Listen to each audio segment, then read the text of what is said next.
Out.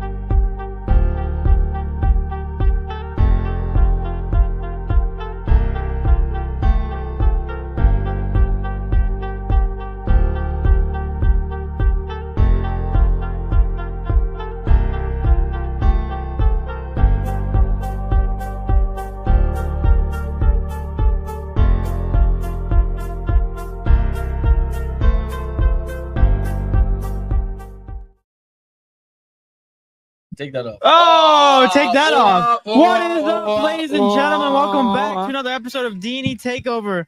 I am your host, David, and my hair's messed up. It looks like freaking a mess. Let me see. I put the my sweatshirt. Are you getting the new cut? What new cut? Remember when you said that you had to get a new cut? Yeah, I mean, there's no really cut involved. It's just growing it out. Oh, so but what are you gonna do when you grow it out? Did we talk about this on the podcast? Slick it back. It's gonna go slick back like Elvis Presley back in the 70s. The honky tonk. Yeah, you know what I'm saying? That's what they say. You missed Elvis Presley impression. I don't know. What does he say? I don't know. I'm like, oh, thank you. Oh, thank you very much. Thank you very much. Thank you very much. Thank you very much. I can't do it. My voice can't get that deep. But what is up, people? Welcome back. We're back for episode 324 of D&E Takeover. I had to burp. I'm sorry. Come on, but I already did. We're good. What'd you say? But it just says okay. The nice sweatshirt. But I think I might take it off. I put it on because I was cold, but I think I'm still hot. I always get too hot sometimes. Like I overheat personally. Okay, but I'm more of I get cold easily. Right now, I'm calm. That's why I like the cold, because then my body just like naturally heats it up. But when I'm in hot, like I get too hot, and I'm like, ah. It's crazy though, because like summer when you're in Portugal, you're probably burning up. Yeah, but the thing is, in Portugal, I basically like live without a shirt there because it's like that's true. Like this is a small town, I'm not gonna. No one cares. No one cares. Portuguese. It was so Portuguese. Portuguese. Once I finished like the Duolingo in Spanish, I think it's between Portuguese and Polish. The two I'm like debating on right now. But I think I might go Portuguese. Hey, it's so Portuguese. I'm gonna walk into this house one day and just be like, if you speak fluent Portuguese, I swear to God, I don't even know what we were doing. Yo, we were looking at you, be like, it's over. It's over. We can't say anything no more. Yep, you can't say nothing no more. I know. GG's, Eric got us. Oh my God. But anyway, guys, real quick, shout out to everyone in the building right now. PVM9, appreciate you, dude. Said, yo, boys. Oh, I clicked out on that one. Said, yo, boys, blocked a 94-yard field goal attempt today. Got in a fight with the kicker. Stole his girl, in the words of Ice Cube. Today was a good day. Damn, that's an eventful day. So can we just break that down really quick? You know, PVM's like days remind me of like freaking like lucid dreams. Not even that, like teen drama movies. Like every day like makes no sense. Can I tell you something? High School Musical has nothing on this kid. I promise you, High School Musical will never. You know, even worse, Riverdale. Riverdale got nothing on this guy. Oh, forget that. Yeah. He murders? Yeah, this is way more intense. He blocked the field goal. 94 yards. 94-yard field goal, right? Then proceeded to fight the kicker. Yeah. And then in the middle, ran to the stands, took his girl, bring her back onto the field, and said she's mine now. My question is, how did he know which one was her? Maybe he just took someone else's mom. Aura. Oh, exactly. Even if that's listen, he's just too good. He's just too good. He knows too much. He took the poor blind girl. I had no idea where she was going. I was like, wait. I had no idea where she was going. Oh, no. But Jay's in the building. What's going on, Jay? Appreciate you. Let's get it. Let's get it. We're in the building. PVM said that cut makes you look like an evil lawyer who. What? I think you meant sit down. Who sit down? That's an insane autocorrect. Who shot down the orphanage to build? Who shut down? Who shut down? Okay, shut down the orphanage to build condos. Dude, that's such a specific thing. Yeah. Who looks like it? Because the black sweatshirt I had. You know what I was gonna say. Yeah, that's crazy. I'm not gonna say that. I said black sweatshirt. I had a black sweatshirt on. You want me to put it back on? You did. You did. So his life is a movie. It may be Little Giants, but it's a movie. For real. Hey, a movie's a movie, regardless. Yeah, listen. Anyway. Go ahead. What the hell did you just do? You just regurgitated into the mic? No, what happened was I was clearing my throat and I was going to say something, but then you let it enter the show. So I was like, all right, let me just stop. No, say it. What do you want to say? I was just say, I could tell you this morning, my life was a movie, and David would know that. This morning, bro, Uh, I've never seen so many people pack onto a train like a bunch of sardines in my life. Dude, it's you know what it is. It's a part of the rat race. And I'm top rat. You're top rat. You're making your way. Yo, One day you're gonna see someone just climb on top of everybody to make room. You're gonna see a plank. if that happened, Yeah. yo, no, Piggyback ride. Honestly, just take the next train. I don't care if you're late. Take the Leave next for train. work. Yo, take the Eric, next why train. aren't you in? If you saw the trade, you would understand why. I'll take a video of it, bro. You have to understand the picture that I took. I don't know. I'm gonna show the podcast anyway. This was the train that I took. I love the photo you showed. Like this one guy just looking right at you. Yeah, my friend zoomed in on him. He's like, he has problems. Yeah. Look, this is what the train I would look like on that I was on today. Wait, it doesn't say the location, right? Yeah, okay. It would have clicked already, anyways. I already know where you technically already know where we live. Yeah, but still, you don't want to. Like, there you go. Look at that. Everything. But yo, when I tell you, damn, that almost fell off. I've been in packed trains before, but like when I tell you we was like this close to each other and we couldn't move, and the worst part is that there was somebody coughing. That pisses me off. I'm not gonna lie. I don't know about you guys, but people that cough and don't cover their mouth, especially in public places. Oh yeah, no, you gotta cover your mouth. Dude, there was a guy hacking up a lung, and I'm like, bro, you were all packed in here. Why? Yeah. Like, just cover your mouth. That's the worst thing. It's like when people don't know how to cough, and you're like old enough where it's like you're not like a little kid. Where like if a little kid did it like 4 or 5 years old, they'd be like, okay. Like, I'll go as a parent at that point. I'd be like, yo, fix your kid, but, bro. You know, even that, it's just like, okay, they let it go because it's a little kid. But if you're like 40, 50 years old and you're called, it's like, oh my gosh. And every single time, I can't help but be like, I don't give a look, but my eyes whiten like this. Yeah, it's like, bro, stay the hell away from me. Stay the hell away from me. But overall, no, just that's why I hate being packed up into people like that, dude. I'm gonna be so real with you. Yep. I hate my space, my personal bubble being like touched.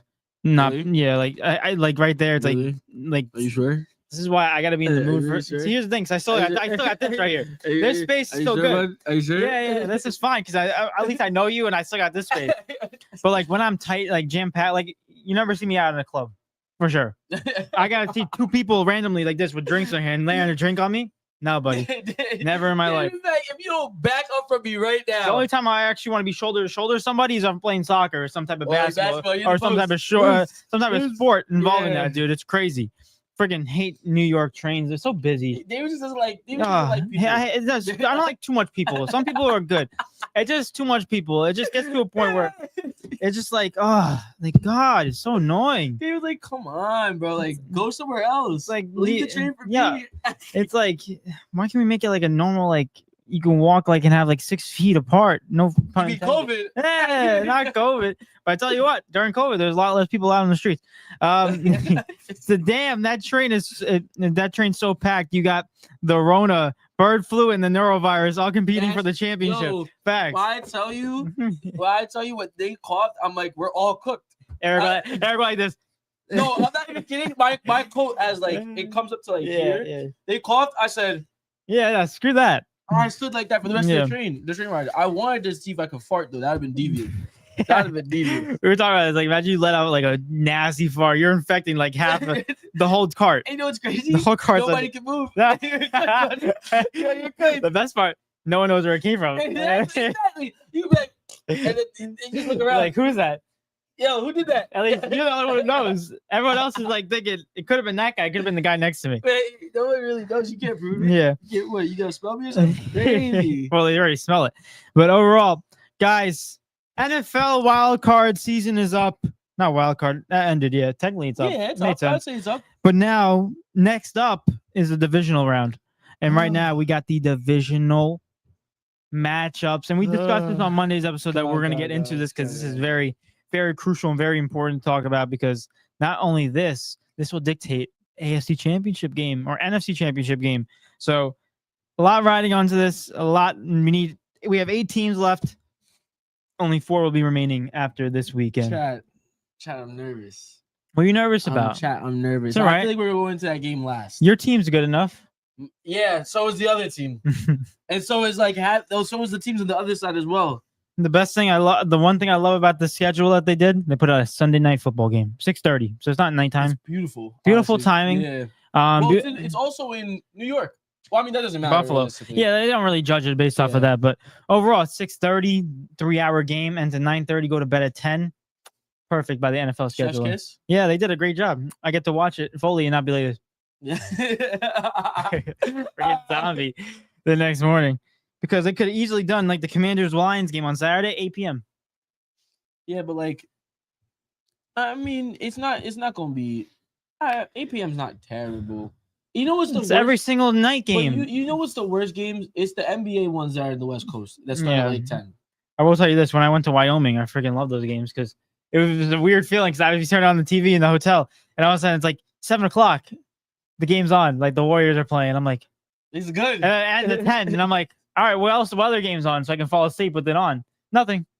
Just Scott Van Pelt just talking. I'm like, you gotta be kidding me. It's crazy. Man, I live for that, man. I know the West Coast eats it up, bro. They get to go to bed at a normal time. Yeah. So, But we don't come on. I'm bro. sorry. Come on, I was bro. gonna say something. Come on, bro. No way he was going. No way.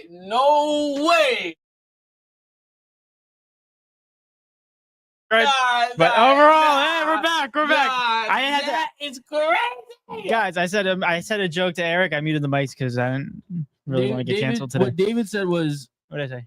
The West Coast, overall, just realistically has it better, and like, but they're not better than us. Not right now. That's for sure. Prayers up to them, obviously. But Jay said, walking in the train car. Eric, you're making me laugh.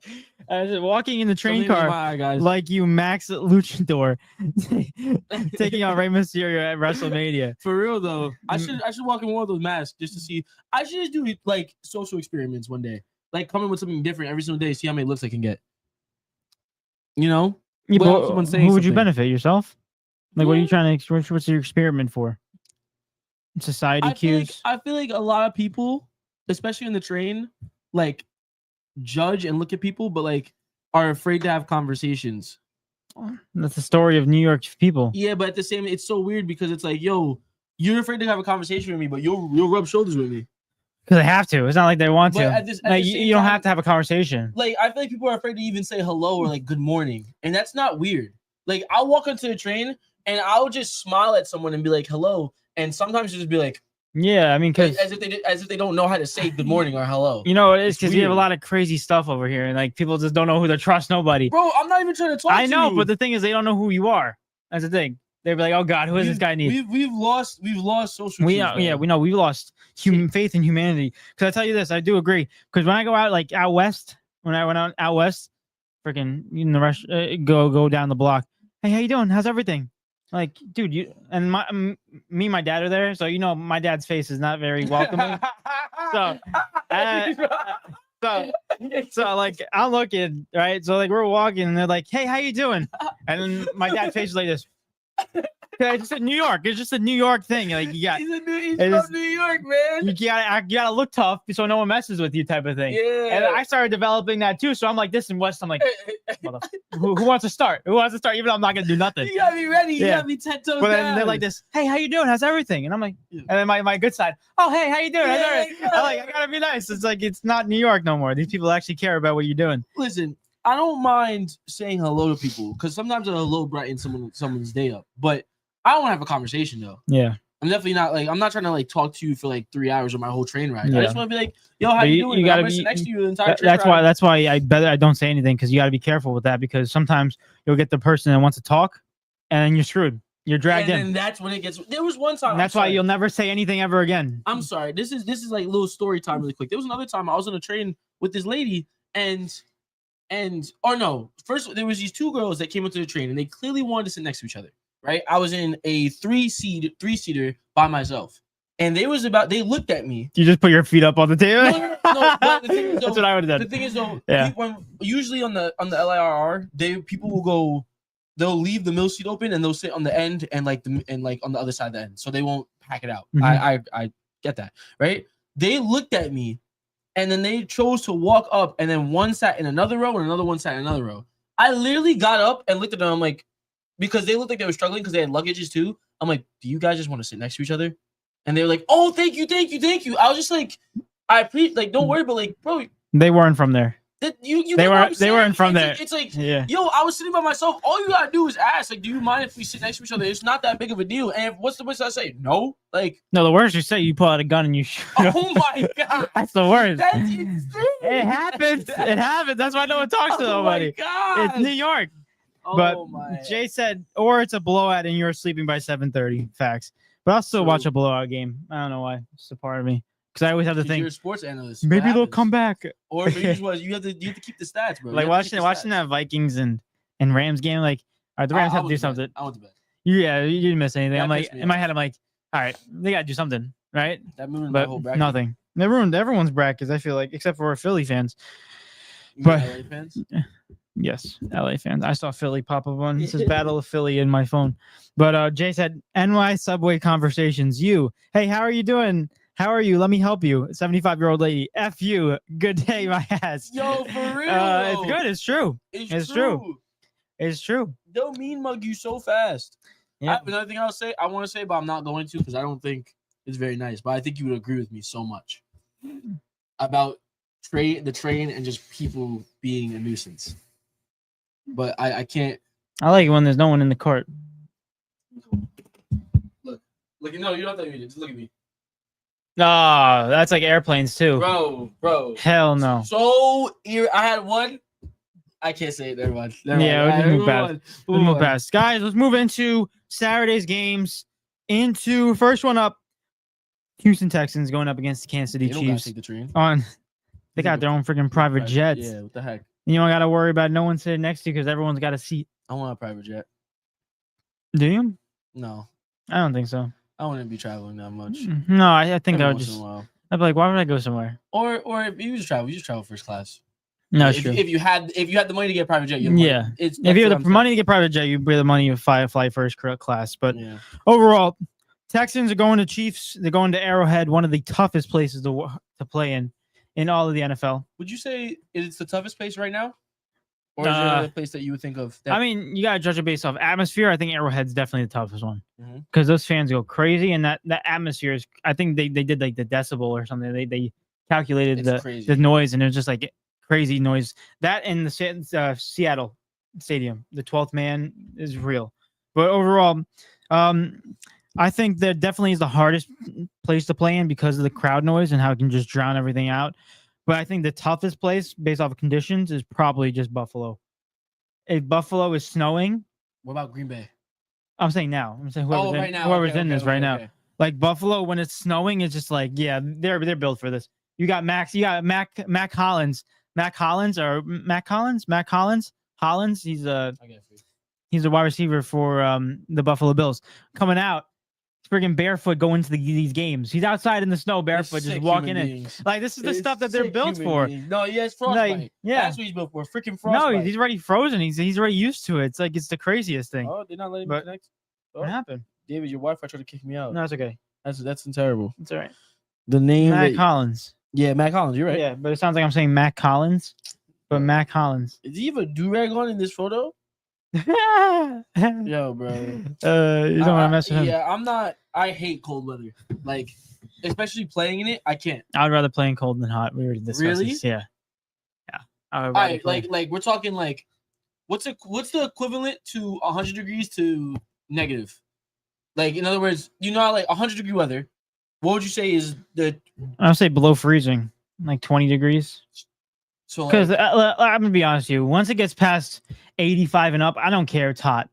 Like there's an on cat. Like it could be it's 95 degrees. But it's like playing like 77 like degree weather. It's still hot. That's hot. There's no wind or anything. Like you're freaking sweaty. It's pretty hot. But it's the same thing with cold. It's like anything below 30 degrees with wind, I don't care. It's cold. Like right here, we got 30. It's like what 30 degrees, but it's like it feels like it's 12. Yeah, exactly, because of the wind. So like it doesn't matter what the temperature is because that wind factor. Like once it gets to a certain point, it's either hot or it's cold. There's no in between. Yeah. But overall, I do think Buffalo is one of the hardest places to play because of conditions. So that's why it makes it so interesting. These two, the matchup going into Sunday's game. But anyway, Texans going to Arrowhead. Chiefs, one of the hardest stadiums to play with. Honestly, one of the hardest ones remaining on this list. Thoughts, guys? Comment down below. Who you think's winning this, Texans or Chiefs? Are you going first? It's hard to analyze it based off the trajectory and how I want to go back and forth. I'll go first. Yeah, it makes more sense. All right. Okay, let's look at the pros and cons of both teams. Let's break this down. Let's go analytical on this. Okay, Houston Texans. Mm-hmm. Great head coach, D'Amico Ryans. 100%. Right? Definitely a team motivator. Kind of like a Dan Quinn, but just like probably a Walmart version Dan Quinn. And it's no disrespect to him. I'm saying in terms of motivating his team. Okay, yeah. Dan Quinn is more hardcore when it comes to that stuff. I think D'Amico Ryans still does it, but it's like more of a quiet type of vibe. He's like, yo, he's the type of guy like after the game, he's like, yo, you guys suck. And like type of thing. I feel like it'd hurt. Well, no, it wouldn't hurt more if it would actually hurt less if it coming from him rather than exactly. Dan Quinn is crazy. Overall, what are you talking about? What? D'Amico Ryans, right? D'Amico. He's like very intense, very tough coach. Never cracks a smile. I don't think I've ever seen him on the field. Actually, I seen him last week when his defense was getting all those interceptions. he cracked a smile. He was like jumping up and down, running down the sideline when they were returning for a touchdown. So I will give him that. What? When everyone starts running down with the sideline with them. Yeah, that's where you know momentum is officially shifted. Yeah, they're like there's no coming back. Go. And the other team's just like this. The other team on the other sideline like. You gotta kidding me, damn it!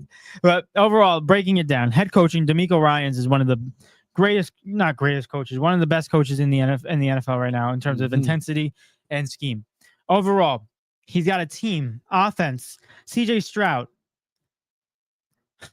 had a shaky season, and the reason why I say shaky, he still had a better season than pretty much half of other quarterbacks. Like you can probably argue he's top 15 right now. Really quick, sorry if y'all see me looking in the background. We got the Knicks game on in the background. Knicks versus Philly. Yeah, and I just watched Miles McBride make a crazy 3. He always makes those crazy shots. But overall, it's just like CJ Stroud has had compared to last season, not up to expectations. So inconsistencies. Obviously, injuries are a big factor. Some players on his offensive line got injured.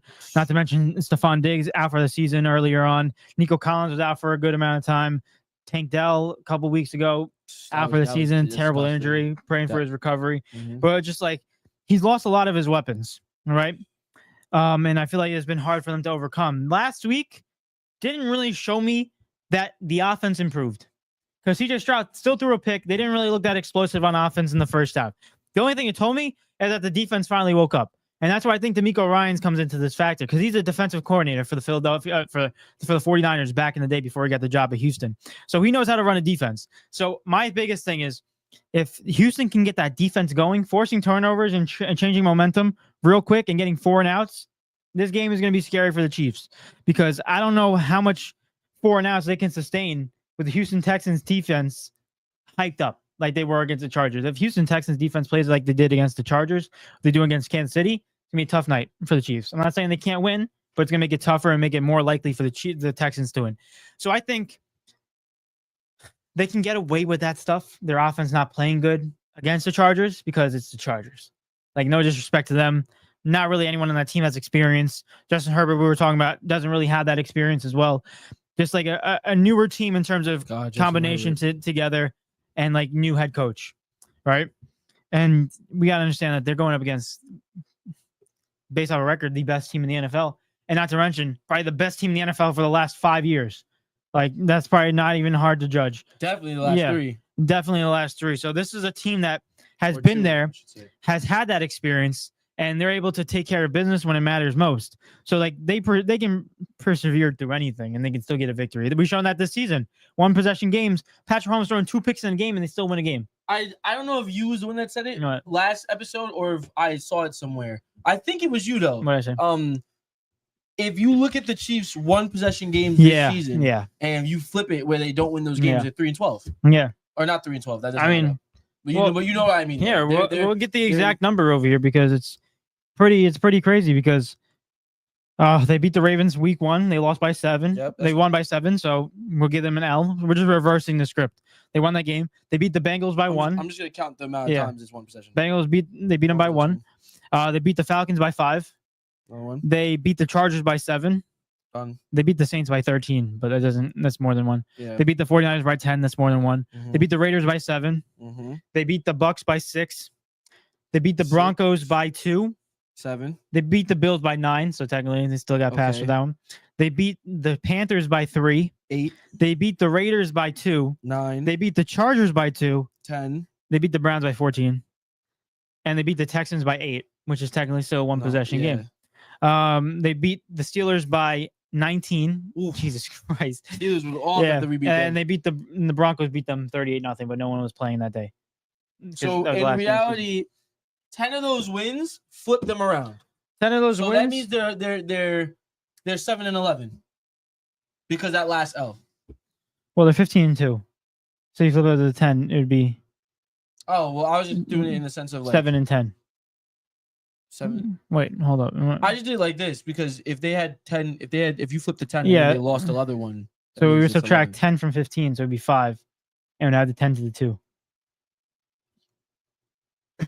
Yeah. Bro said add the 10 to the 2. I'm like, are we adding the powers? They're 15-2 on the record. This is not math session now. So, right. Come on. Listen for everyone to learn. So 15-2 on the season. Yeah. There was 10 games that they won in one possession games, so right? You take the 10 away from the 15. You take 10 away from 15, they're left with 5. And you got to take that 10 to the 12, to the 2, and make 12. So there would be 5-12. Okay. On the season. Where did I get it? But I don't know why you got. Does my logic not make sense? It doesn't. 7. No, because if you take the 10 wins that they got that were one possession, yeah, right? but you're flipping the loss with the win too. That's what I'm saying. So that means instead of 10 of those wins, there'd be 10 L's, and then there's already an extra L that we didn't take account for. Oh, I guess there's. Yeah, but they didn't lose by one possession though. They lost by more than one possession. Guys, it's okay. It's okay. College education. How much do you owe them? Declare bankruptcy. Yo, I'm not airing that business out on here, bro. You can't declare bankruptcy because they can't do that. My kids will have that had that done before anything. That's crazy. But overall, like we're looking at this offense of the freaking CJ Stroud in that offense. Yeah, they got the victory against the Chargers and they won very convincingly by 20 points. But when you really look at CJ Stroud's game, sure he had 282 passing yards, but like he had an interception and that happened earlier on. And I believe there was a fumble in that game too. So their offense has been shaky as well in that standpoint. He had a touchdown throwing as well. But let's not forget, like we said last week. I mean, this Monday. Yeah. These game was at one point just 6-10 for a very long time. First half. So I'm sorry. I'm just piggybacking what you're saying. I want to find that for you, but I don't know where it went. All right. I'm not gonna say too much because I know you're still giving your point and stuff like that, but I will say in order for them to even compete in this game, we're gonna have to see the CJ Stroud of last year. Yeah, so at least to make it close and contend. Yeah, because I think even then, it's not because you look at that game in the first half against the Chargers, it was 10-6, and that offense didn't play that good. CJ Stroud with interception. I don't even think he had a touchdown at that point, but overall, just they're gonna. The reason why they won that game is second half defense showed up, forced turnovers, won the turnover battle. One of those turned into a touchdown. They returned for a touchdown. So overall, it's gonna be turning into Texans need to play overall their best football of the year, which we haven't seen from them yet. Playing on both sides. Offense, CJ Stroud, do not force turnovers. I thought she was bringing over a box of cookies.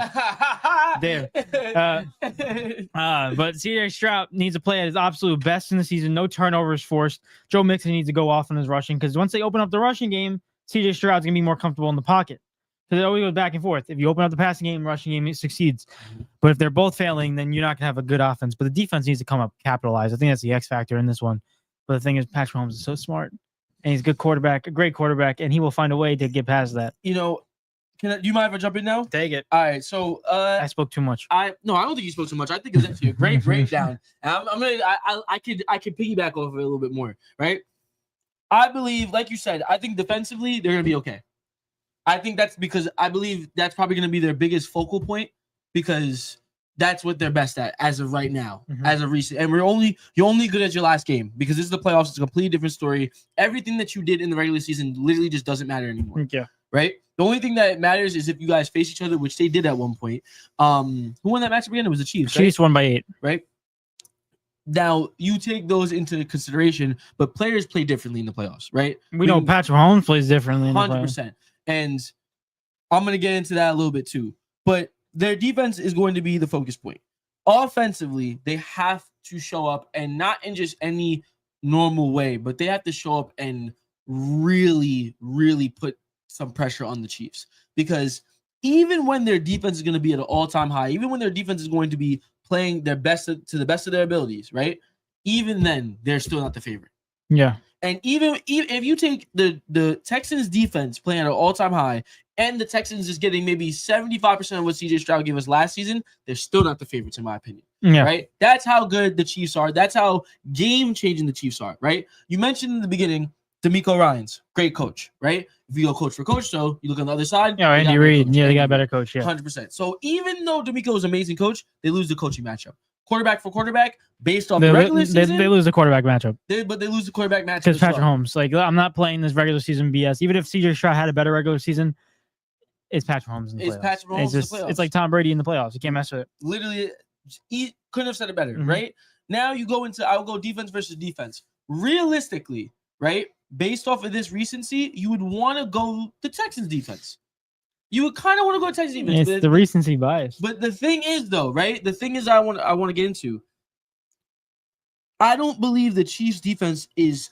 Let me say it like this. I don't believe the Texans defense is that good to the point where it's so far gone from the Chiefs defense, right? Because their defense still did play a part in the season. Now, granted, it was a little bit shaky at times, but overall, when it like we said, this team becomes a different type of team when it comes to the playoffs. Yeah, when they have to put it on. And to cap it all off, like you said before, also they're in Arrowhead. So it's just home field advantage. Everything's adding up. To me, out of all these matchups, maybe not all of them, I'll say. Most of them. Most of them, though. This is one of those matchups that you look at based off all the playoff matchups that we've seen and we're going to see, and you look at it and you sit there and say, it's going to take a miracle to beat them. Yeah. It quite literally is. Now, granted, I won't want to say full-on miracle, because I don't believe they're a bad team. But they're missing two of their important wide receivers. They're not the better team already as it is. But when they had those receivers, they was cooking. It was a good team. It was a great team. It was a very easily a contender. Yeah. Without those two wide receivers and Stephon Diggs and Tank Dell, it's like they've been shaky. Good, yeah. But I don't know if you're gonna be able to take down the 1 seed. So for me, kind of wrap it up. I'm gonna go. You know where I'm going. We picked this before, but I'm definitely going to go Chiefs. If the Texans win this game, I don't think it affects Patrick Mahomes' legacy. Not at all. It doesn't even touch it. But I do believe that it's one of those things where, like, you stab Superman and he bleeds. It's one of those type of things. It's like, but here's the thing: Superman gets Tyreek Hill and he comes back. It's totally different. But that's essentially what it would be. It'd be a relief for the entire league, because it's like, oh wow, you're actually beatable. Yeah, we actually can take you down. Yeah, even in the most high pressure situation there is, right? So, but I'm going Chiefs though. But I'll throw it back over to you.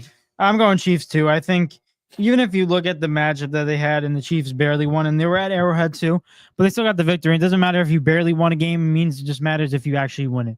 Because in the playoffs, you can win a game by a doinked field goal, like the Commanders did, but guess what? You're still going to the next round, and the Bucs are going home. Doinked. So it's going. It's turning out to be like that. But overall, you look at the last game that they had.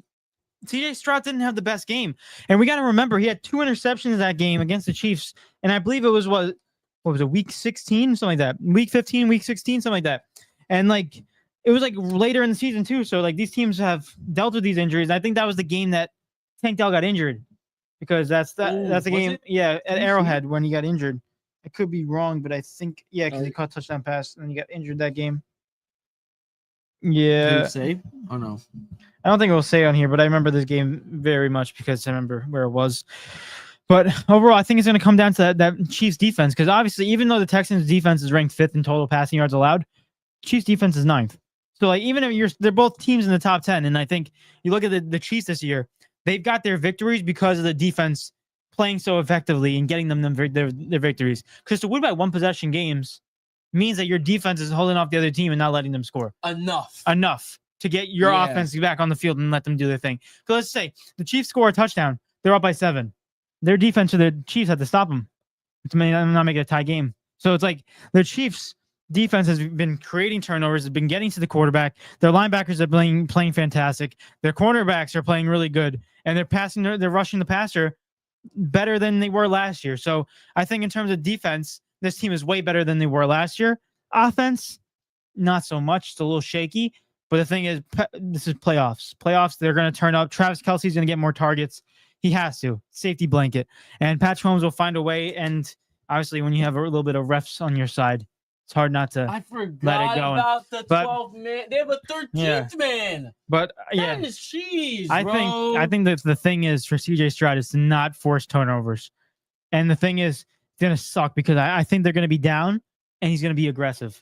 And when you become aggressive, I think when they get down, because they're going to be down by 10 points, to say, and he's going to have to be aggressive. I think they have to rely on Joe Mixon to run the football because he hasn't been able to do that in the last couple of weeks. And when they've been winning their games, because Joe Mixon's been going off in the running game. You know what I want to do? Also, when we go through these, matchups. We didn't do this for last round, and we don't have to do it for last round realistically. But I think this is more important because of the fact that the teams are starting to get better, and we're going to get into a lot of teams that are kind of like in a win now situation. What does it mean for both teams if they lose? I kind of want to start with the Texans. I kind of want to like lob it up to you in a sense, because the Texans last year with a rookie quarterback, CJ Stroud, got to the same exact position. Yeah. Right. And then got booted by the Ravens. We had figured that out last time. Right. Got booted by the Ravens. Now, granted, no one expected them to be there. So it was viewed as a very successful season. Yeah. Now, with everything going into the season, obviously injuries have happened. What does it mean if the Texans lose this game? They get to the same exact spot, but they lose again.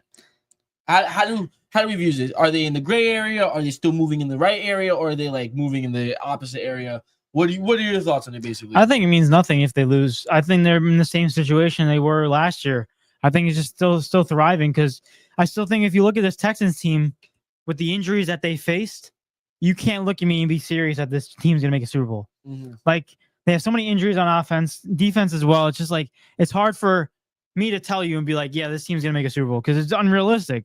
And honestly, you probably put in the odds, they're probably the second worst odds behind the Commanders because of experience in terms of making a Super Bowl. So, like, the Texans they're in a situation just like, it's hard for them because it sucks because they had so many injuries. That's why I can't judge them and say that this is an unsuccessful season because they still won a playoff game. They made it to the next round. People thought they weren't even going to do that. Yeah, they actually wasn't the favorites for that game. Yeah, so and it was home. That's disrespectful. So for that to happen, just already showed that they pretty proved expectations. So I don't really think it's nothing really against them. I think it's more of a thing like, hey, we're still growing, and I think it's more of a positive looking to the future because, like, hey, if we can win one playoff game without our best players on the field, then we can come back better next year and potentially make it to the AFC game. Now, my question to you then would lead to be, what do the Texans need to do? Let me say this. I fully agree with you. I think they kind of just are in the perfect spot still. Yeah. Because you just need to get everyone back. The thing is, I don't know how long Tank Dell's going to be gone for. But if you just get Stephon back, you'll be fine. Yeah. I think at that point, then it's like, all right, we got to go do something. Right? I think with the injuries, it's like you can't really evaluate them very fairly compared to everyone else because they didn't have their full team. And they're also in a situation where it's like they don't necessarily have to win right now. Right? But Stroud's in the second year. Exactly. And Will Anderson Jr. too, right? It's first year, I think. No. Second year. But what do you think needs to happen? I kind of, again, give you the answer. But what do you think needs to happen for the Texans going into next year? I think if they lose. Yeah, I think getting everyone healthy. I think if you get Stephon Diggs back, this is a different team. And if they had Nico Collins back 100% the whole season and Stephon Diggs, you won't be seeing CJ Stroud throw so many interceptions and make so many errors. They honestly possibly might even be the 3 seed. Even that's so. So, like, I think it's just getting everyone healthy because they still have a good enough team. They got Joe Mixon. They added last offseason. Huge for them. And they've been thriving. He's having great success for that team. So I think it's just more of a thing. It's just making everyone get healthy on offense. Maybe if Tank Dell is missing the whole season, get another wide receiver from the draft or somebody. And then, I guess, bolster that offensive line a little bit, add more depth because there's nothing wrong with that. But adding defensive pass rushers, they have that. They got Daniel Hunter. They got Will Anderson Jr., like you mentioned. I think they really have nothing really they have to work on. It's just developing better with the team. Just They were just a growing. young team, the young quarterback. They just have to get everyone fully back, maybe add 1 or 2 pieces, but it's not like they need a superstar to fix their whole team. True. They don't. They just can make it like that. Because CJ Stroud is going to get better. He's elevating his game, which is going to make everyone else elevate their game on offense. So Now, what do we think about the Chiefs, though? What happens? What does it mean if the Chiefs lose? nothing.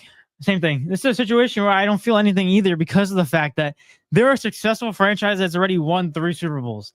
So this it's a situation where it's like, all right, so they lost 1. Like, what do we expect? It's bound to happen. But I think in terms of like, they still have a team to make it back next year.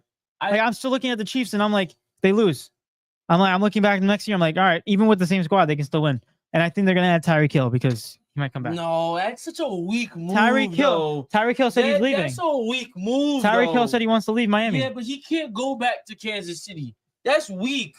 It's so weak, bro. You leave Kansas City. We talked about this last podcast. We leave Kansas City, go to Miami, and start chatting about how Tua is just as good as Patrick Mahomes. Yeah. Meanwhile, no one ever had Tua that close to Patrick Mahomes. Yeah. You want to chat about it, especially with your platform and being one of the best wide receivers in the league. Yeah. Stop it. And now you want to run back to Patrick Mahomes? You know how bad it looks for him? Nah, You can't do that, bro. You can't do that. But I would say, I kind of agree with you. I would just say it's disappointing, though, for the Chiefs. I would say the whole season has been shaky. Even there, what was the record? Was it 15-2? The 15-2 was shaky, right? The 1 possession games barely got them through. For them to do all that and then just lose in basically their first round because they were the first seed, I think it'd be overall disappointment. So, and it'd be different if they had if they would lose in the conference championship. Mm-hmm. At least it will probably be to a formidable opponent. Not saying the Texans aren't, but the other 2 teams that we're going to talk about they're tougher. are a lot higher in the rankings. So I think it'd be more understandable next round. This round, I think it's still kind of like, you got to get through. Like it's kind of, but you'll be fine regardless. No one's gonna be like, "Oh, the Chiefs suck because they lost to the Texans." Like it's not gonna be that simple. Like that. And not everyone's gonna be like, "Oh, fire coach, do this, change this." No, they'd be stupid because they're still the same team, and they've shown that they can get back there. Yeah, with the team like this. Yeah, let's go through these comments and then let's go to the next game. Yeah, appreciate you guys for commenting. If you haven't done it already, hit that like button down below and comment down below Texans or Chiefs in the chat. We want to hear your predictions. Share the show to everyone that you know. Yeah, subscribe if you're new. Subscribe if you're new. Share, like the show. Real quick. Here we go. Jay said over under 75 times T Swift is shown on TV. I'm gonna go with the under. 75 is a little high. I'm gonna go under. Yeah, 75 is a little bit too high. Now, realistic number over under 5. Oh, that's a good one, right? Over under. That should be on. That should be on FanDuel. Yeah, I think it probably is. I'm gonna be honest here. Chat over realistic Taylor Swift one. How many times will Taylor Swift be shown in that game? Over under 5 times. Ready? Is it a close game? I don't know. That's up to you. FanDuel, you can't ask FanDuel whether it's gonna be a close game or not. You got $100 on this. $100? $100. I'm not betting. $100. I'm not betting. Jay's saying over 5. I would, if it's a close game, over 5 because they'll show her reactions. Well, you got to understand every touchdown from the Chiefs will get shown to her. I don't think it's every touchdown. Every touchdown for the Chiefs will get shown to her. I think if it's a close game, I think if they have like 2 touchdowns or 3, let's say they have 3 touchdowns by the 4th quarter, but it's like a 1 possession game, right? Out of those 3 touchdowns, she'll get shown twice. If Travis Kelce catches the ball, she's going to be shown. They do that. They do it not every time, but that's what I'm saying. It's going to be that one. It's going to be that if it's a big catch, they're going to be like, "Oh, look at her reaction." I'm gonna take the over. I'm taking over too.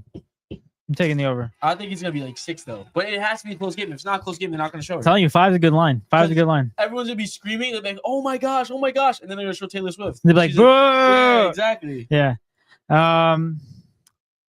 What do you call it? Jay said, toughest place is MetLife. So many knees and leg injuries. Facts. Oh man.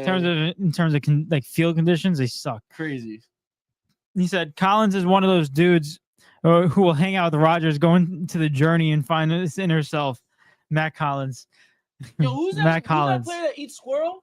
Went viral for eating squirrel. What's his name? Especially the Carolina Panthers. It's Xavier. Xavier Legette. He's a freak. Yeah, but he's from like that. Did you eat squirrel? Absolutely not. Dude, he skinned it. Like he showed it. Yeah, he had raccoon too for Thanksgiving. But you gotta understand, dude. That's the. He lives in raccoon. Dude, he lives in poverty. I think he lives in Georgia, but he I lives. could give a stop. He lives in poverty. So they skinning raccoon and that man. Dude, they gotta get whatever they gotta get. Imagine picking. It's disgusting. He's a country dude that lives in freaking poverty. He said, "Hey man, dude, that score be good." When I went to Wyoming, we hit practice. They ate it. I said, "What the?" I mean, it'd be a weird thing to try, but overall, when I went to Wyoming, dude, we freaking hit a turkey. This is our all-time greatest story. It said You definitely was it like the cartoons and you saw the feathers fly? Oh, we turned our head, we turned back. All of a sudden, we saw feathers on our dash and freaking on our hood, and just slid off and went off to the field. This is how they are. This is how they are out there. Ready in the West. We stopped, right? We stopped because we're like, damn, we hit something. Where is the turkey? Right? We didn't know where it went, so we stopped. Gobble, we go to the other side of the street. There's no turkey, so we don't know where the hell it went. We don't know if it's still alive. We don't know if it flew off or ran away. But anyway. There's a couple behind us, younger guys, young guy and a girl, and they're probably late 20s. They stop at us. They're like, "Hey, you guys okay?" They're like, "Yeah, we're good." It's like, "Yeah, we saw you hit that turkey." We're like, "Yeah," and like he's like, "You guys want to eat it?" He's like, "You guys gonna get it?" or something like that. And he's like, and me and my dad looked at each other like, "Nah, we're good." Yeah, you know what they was doing? Freaking South Carolina. It's like when you're in the grocery store, South Dakota. You're looking at something and someone's looking at it, they're like, "Yo, you want that?" Yeah. Yo, you gonna get that? He's like, "You want that?" He's like, "You gonna go eat it?" And I'm like, "Nah, we're good." They definitely got in the car afterwards and drove back. They probably took it. That's why we couldn't find it. But overall, I'm telling you, that's just like the roadkill, dude. They eat that stuff. They eat that stuff. It's different because it's a turkey. A raccoon, bro. It's food for anything. It has. Have you seen what a raccoon looks like? Oh, I see that. Would you freaking eat that? I wouldn't, but if I'm hungry enough, I think I probably would. Depends how hungry I am. What if it has like rabies or something? Nah, bro. You cook off the rabies. Yeah, get the bro. The heat will burn off the bacteria. Bro. It's okay. It's okay. Squirrel? Would you try alligator? I know they be eating it. I would try it. I think they say it tastes like chicken, but everything does. Just like you back in when you were a little kid. Yeah, we literally had the same conversation last week. That's actually crazy. I think I would try crocodile. When we get famous and we go down to every state to visit, we gotta try not raccoon, freaking crocodile. What is this? Crocodile. Guys diving and diving. The next freaking show's No, it's just guys roadkill and dive. Oh God, I would be happy to be getting paid a pretty penny in order to be doing that. Shout out to only Zeus 13. Appreciate you, dude. Said basically telling us edit videos for the podcast so you can turn into content. Listen, dude, if you want to put us you want to give a suggestion, follow our Instagram and DM us. Facts. Wait. Can you read it really quick? Just really quick. If they don't know. Yeah.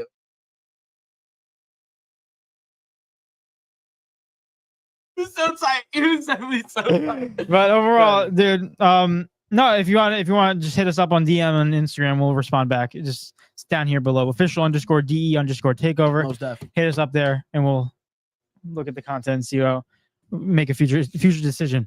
But appreciate you for popping out. Yes, Jay sir. said if CJ is on and the defense of the Texans can have the same type of game they had in the wild card, it will be a good game.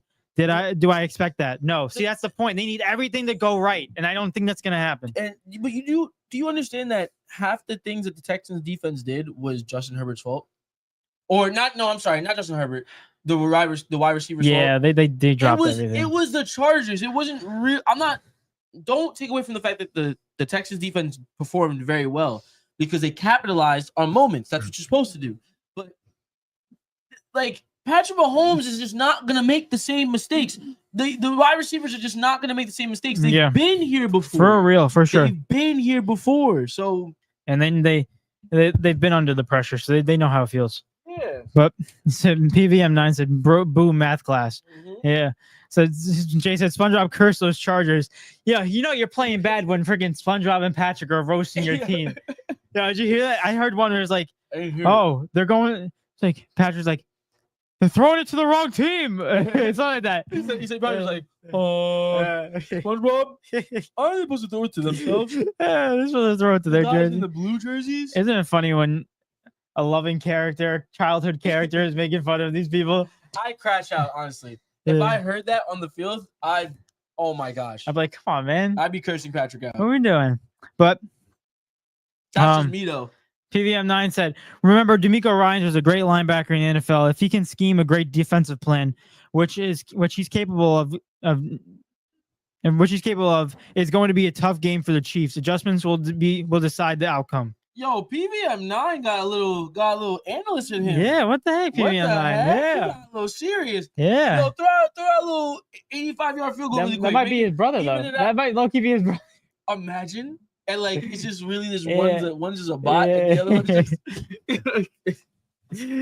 love you, PVM. Oh my gosh. But no, I mean, I think it's gonna come down to that defense for the Texans.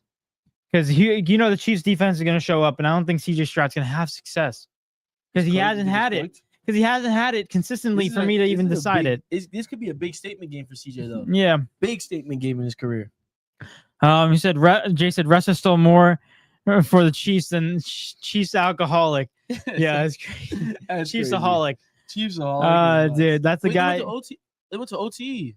Wow. Knicks versus 76ers. That's how bad you guys are. Yeah. I'm sorry. No, I told you that trade freaking messes up. No, it did not. You definitely won that trade. I don't care. Look at the Timberwolves. They're playing bad because they lost chemistry. It is by himself. Yeah, because they don't want to be there. Dude, Julius, you saw why I sent you about Zion?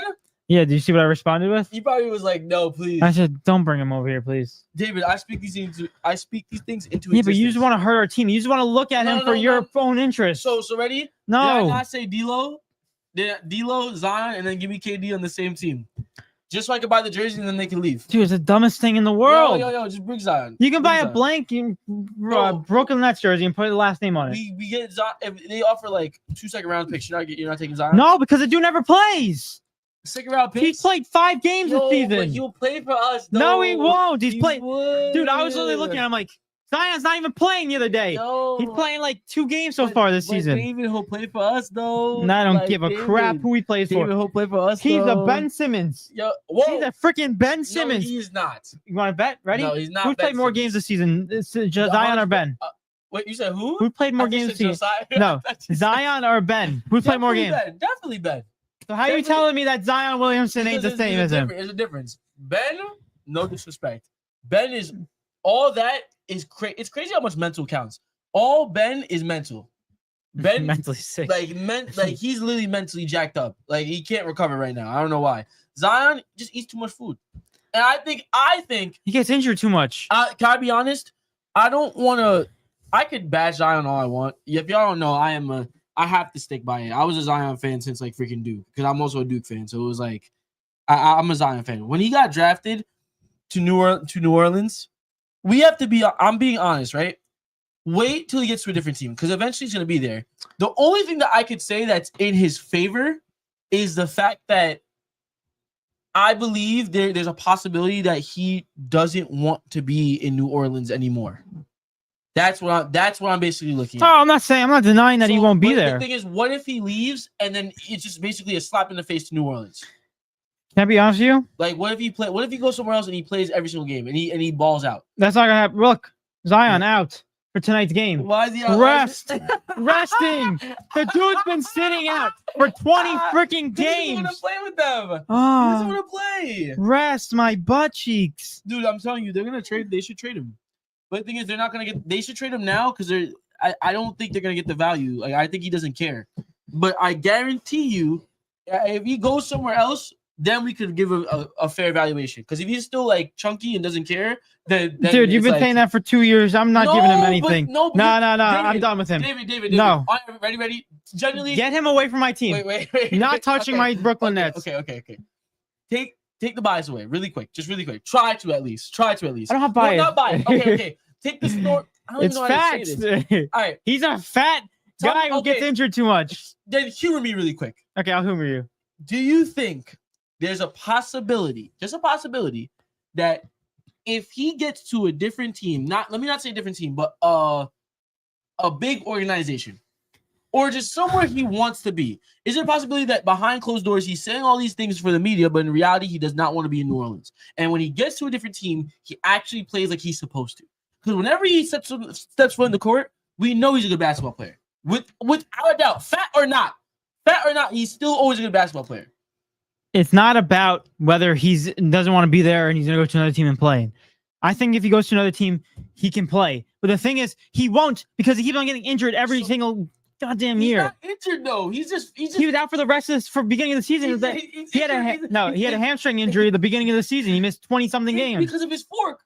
Yeah, how's that going to change when he goes to Brooklyn? But what I'm saying is he changes everything when he gets out. That's what I'm trying to say. They said Zion definitely has type 2 diabetes. Zion blood type milkshake. Listen, I'm not trying to say that. I'm not trying to defend Zion in that aspect. Like, yes, he's been injured all the time. He doesn't take, I think the real reason he's injured is because he just doesn't take care of his body. That's he doesn't, and that's why he's gonna keep on getting injured. Okay, I'm trying to like help you understand what I'm trying to say. Let's just say he got traded. You hear me out now. Say he got traded to New York. Oh Lord. Right. For like chips. Right. All right. Chips and guac. Chips. I'll take chips and guac. We'll throw guac in there as well. Yeah, we'll take that. And he goes to New York, and he gets his body right before the season starts, and then he plays the whole season. Do you think there's a possibility that the reason he's doing all this and not caring is because he just simply doesn't care to be in New Orleans? I don't think that's the case. I think that might be a factor. I think that might be a factor that he doesn't want to be there. But I don't think it's going to change whether he's going to play or not because I think he's not serious. He's not serious about taking care of his body. But I feel like we have seen it before. Who did it in the NBA? James Harden. Yes, he did with the Nets. Did it with the Nets. He was at every other game and stuff like that. Like people force their way out of places. I get it, but the dude signed an extension with this team. So why would you force yourself out of a situation just to sign with the team? Because the team was stupid enough to give him an extension. Why would he accept it if he's really unhappy with them? He can go to another team and get bread. They might not give him that money. Oh, now it's all about the money. I thought he wants to play. I thought he wants to play. No. It's not about wanting to play. He wants to play where he wants to play. Ready? I just want to put these numbers up. Games played, Ben Simmons or Zion. Yo, why? But we know it. But Ready? We know the answer. I'm going to get two numbers. Why do we have to do this? One and another person. You're going to tell me who's who. We don't have to do this. Ready? Why you do this to my boy's eye right now? Because I'm trying to show you. I'm trying to tell you how he doesn't take care of his body and how it doesn't matter what team he's on. Because until he's serious about taking care of his form, it's gonna and reducing injuries. Okay, he's fine. Okay. Right now, who would you take, Zion or Ben Simmons? Starting the team. No, Zion here's the thing. I'm taking Zion. Zion! Yeah, because he's a better freaking player. Exactly. But the thing is, so why we gotta do this? Both of them don't play. But why we gotta do this then? We know right now, who's available for an MVP award? Freaking Zion or freaking Paul George? Who's more available for an MVP award? Who freaking knows? Paul George. Paul George barely played after. He just started pulling up. No, he's been playing. But he's been playing. But like, how many games has Zion actually played this season? Ready? Zion this season has played 9 games. He has played 9 games. Ben Simmons 29. Okay, ready? Wait, can I see that? Yeah, look at his numbers. I'll start from the beginning of the season. Where's 9 games? I need to see the 9. Oh, 9 games. 9 games. He started on 9 though. Availability, dude. Availability. How many did Ben start? 23. Yeah. Freaking dude, this is crazy. Look. We look at their beginning of their careers.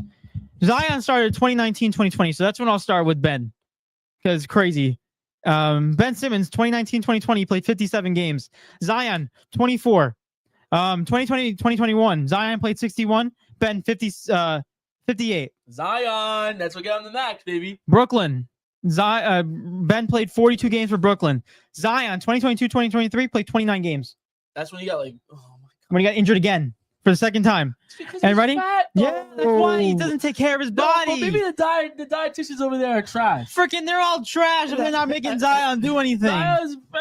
Listen, if I was Zion's freaking trainer, I'm putting him on a meat diet. I'm telling him to eat vegetables, eat some fruit. The only sugar you're having is freaking fruit. No Snickers, no nothing. You're done. But he's hungry. Oh, he's hungry. Eat more steak. He'll come to you like, I'm hungry. Like, food. You ever watch that musical, Little Shop of Horrors, when they feed the plant? No, I've never seen It's it. like, feed me, Seymour, What? feed me. It's like a big giant plant that eats things. Dude, leave But anyway, Zion alone. Look at then this. Zion- You need to be worried about them getting overplayed. That's what you need to be worried about. Look, to middle, right in the being ground. Josh, I'd rather take Josh Hart over Zion Williamson. I'm not even gonna. Well, I mean, I think a lot of people would right now. Yeah. I also think Zion would die in New York because the way Tom Thibodeau played, Zion would die. He would get injured more because he doesn't take care of himself. What the heck is this, bro? Dude, ready? 2023-2024, Zion played 70 games. His most he's ever played was last year. Just crazy. He's already 4 years into the league. Ben Simmons that year played 15 games. Okay. Look, There we go.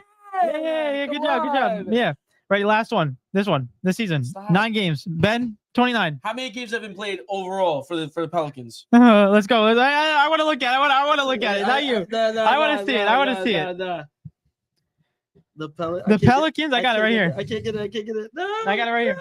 The Pelicans have played a total of 41 games. Wow. Wait, So we're halfway through the season? Yeah. Oh my we're halfway through the season, which is gosh. crazy because All-Star breaks in another couple of weeks. They stopped the voting already, I think. Yeah, I didn't even vote. Yeah, I didn't vote. But last year was on the freaking This season computer. sucks. That's what I'm saying. This season sucks. It's not interesting.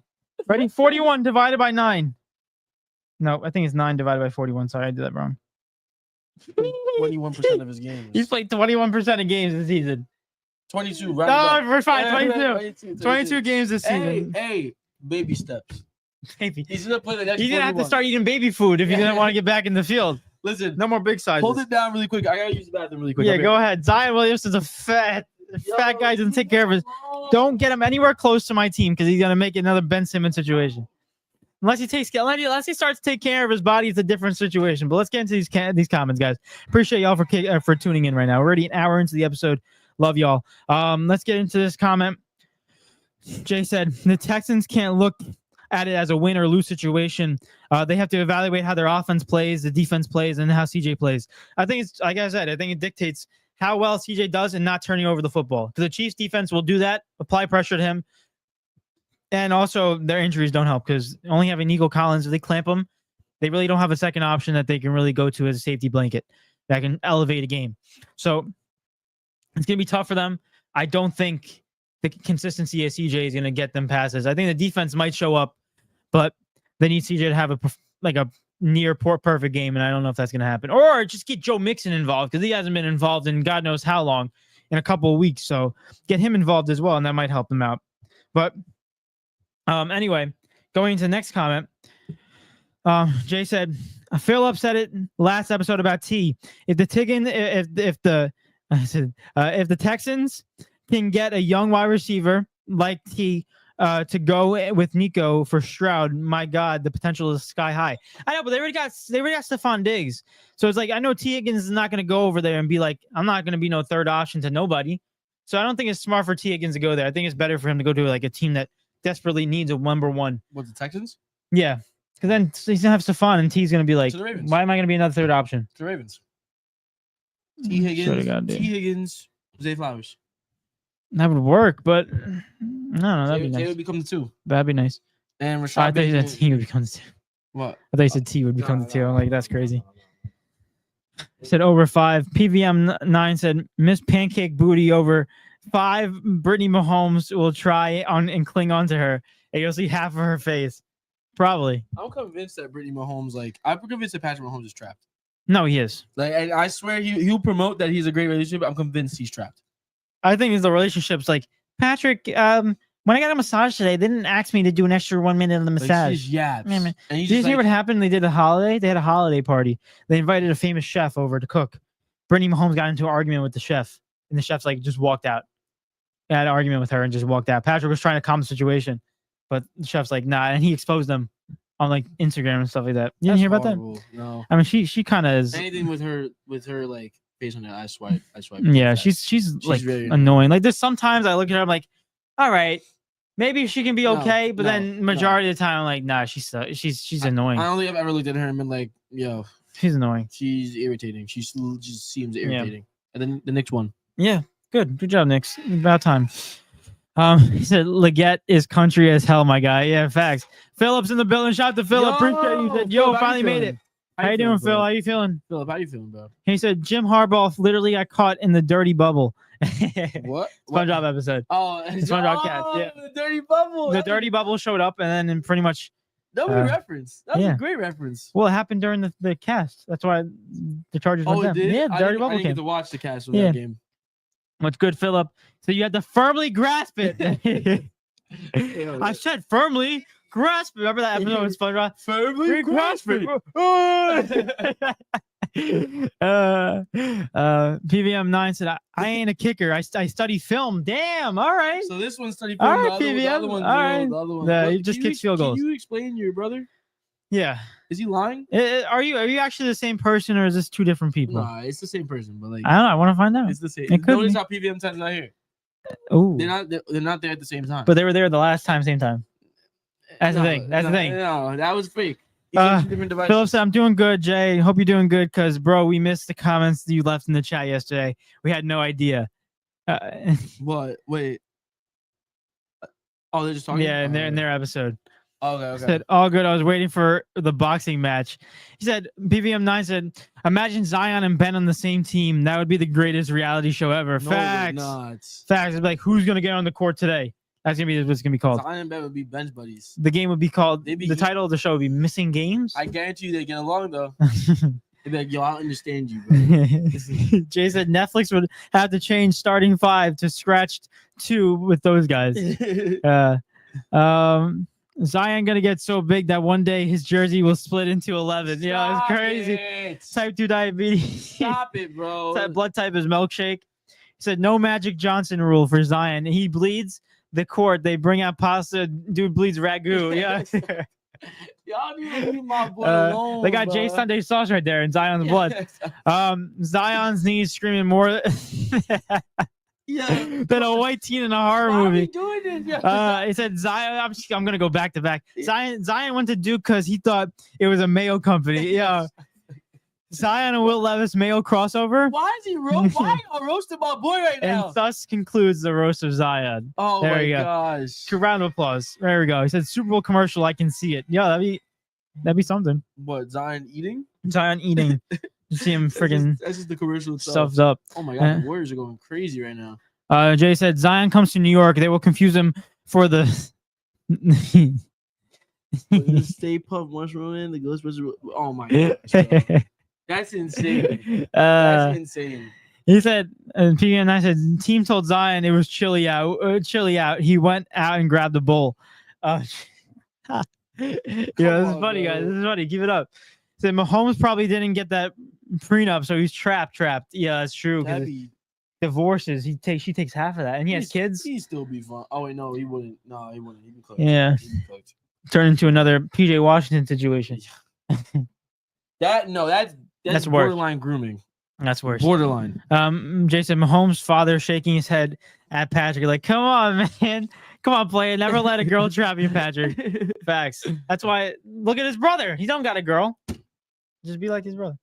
You want to be like his brother? No, not me. I said Patrick. The father. He should be like his brother. The father said, "Just be like your brother. You don't gotta get trapped." Yeah. But you go to jail for What do you go to jail for? Yeah, I don't even know for being annoying. So I think he touched the waitress at the days. What? Are you for real? I mean, that's serious. I remember him going to jail, but I didn't think it was that serious. It was like a club, like one of the waitresses there. Guys, chat. Tell me if I'm right. I don't know if I'm right about that. Freak thing, you know. Feeling a little better after my Steelers ran yesterday. Good. That's why we're glad. You need to let it out. Should I bring it back? No. Oh. He said PBN9 said he not here because Dad had to take him out for ice cream and the birds and the bees. Yeah, this is PBM. So while his brother Fruity like DeMonte. All right, guys. We're already an hour into the show. Let's get into these games. Let's do it. What's the next one? What's the next one you want to tackle? Next one I want to say, guys, comment down below. We didn't get your opinions. Texans or Chiefs? Comment down below. Texans or Chiefs? I know they're gonna go Chiefs. I'm going Chiefs. I'm going Chiefs. My AFC bracket is still intact. I think it's gonna take a perfect, pretty much close to perfect game for both sides of the football. I really believe with them having a perfect game, the Chiefs have to have like a mediocre game in order for them to win. Like if the Chiefs play good and they play perfect, the Chiefs are gonna win the game. Yeah. That's how lopsided it is, in my opinion. Philip said, "My heart says Texans, but my brain says Chiefs." Your heart. At what part of your heart is telling you that the Texans are really like that? No, the heart's telling him that he doesn't want to see the Chiefs win. That's what. That's what it is. It's not saying the Texans are going to win, but more the Chiefs are going to not make it. But next game we got, guys, is the Commanders going up against the Lions in Detroit. Detroit getting another home playoff game again. They're balling off for back-to-back seasons. 8 o'clock Eastern time game in Detroit. Who do we got? I don't think Chat. Who do we got? This is the one game that I don't think. Break it down. Break it down. But I'll try my best to break it down as much as possible. Realistically, I mean, it's the Lions are going to win this football game, and if the Lions don't win this football game, probably the biggest upset that you could have seen in any playoff scenario. Honestly, literally, because I think the other thing that would be closest to this is Broncos beating the Bills. And even then, I think the Commanders beating the Lions would be so much bigger than that, right? Overall, offensively, defensively, all around, coaching, from head to toe, the Lions are the better football team. Yes, sir. From literally, I think you can list almost every position, and the Lions are probably slightly better than. Yeah. And it's not even close. So for me, I'm gonna try to go into the Commanders a little bit. Even with the injuries they had, it doesn't matter. It literally doesn't matter. But I'm gonna go into the injuries. The Commanders a little bit more. The good thing they got that rest because they get people coming back. That's gonna be worse. And they just the Commanders. The only thing they got going for them is that they're fired up. That they want. Yeah, they got momentum. That's about it. And they have not ignorance, but like they have a feeling that they don't know what to expect. So I think that's another positive for them because they can just run in there and be like, all right, let's play. It's also nothing to lose. Honestly, if I'm the Commanders, the biggest thing I'll try to do is, I know we say this about a lot of sports, but specifically in this game, come out early and strong and try to silence the crowd, I guess you could say. Put a touchdown or two on the board, see where it goes, right? Because they're probably gonna come back down and respond anyways, right? But if you can get the Lions just a little bit shaky from the beginning, I think you have a way better chance of dragging the game out even longer to a point where you would hope that Dan Quinn makes an erratic decision because he trusts his team, and then that's how you win the game. Yeah. But other than that, I really do not see, even if Jaden Daniels does perform to like a max, like the Lions can match their offense so easily. So it's like, I don't see a situation here where the Lions don't win this football game. However, I'll go into a little bit more about what I did with the Texans and Chiefs as far as what it means. If the Commanders lose, literally nothing. No one. They already exceeded expectation by making it. They've completed their season by being here. If the Lions lose this football game, listen to me very carefully now. If the Lions lose this football game, chat, I personally believe, now I understand people are going to be like, but they're young, but their contracts, everything. I personally believe they won't be coming back. That's just me. I think there'll be, I think in football, there's certain scenarios where it's your time, and if you don't capitalize when it's your time, it's not going to happen. One of the games that we're going to talk about, that's why it's such an anticipated game where everyone's really looking at it. When we go to the Bills and the Ravens, both of those quarterbacks, you would argue that it's their time. So we don't really know which way to go. This right here, it is time for the Lions to make the Super Bowl. And if they're losing to a team like this, with a rookie quarterback, reevaluate bad. I don't know if someone gets fired off of that. I don't think they should. I don't think no one's going to get fired. I think they're going to leave. Offensive coordinator Ben Johnson's already looking at positions to go head coach. That's a defensive coordinator for the Lions.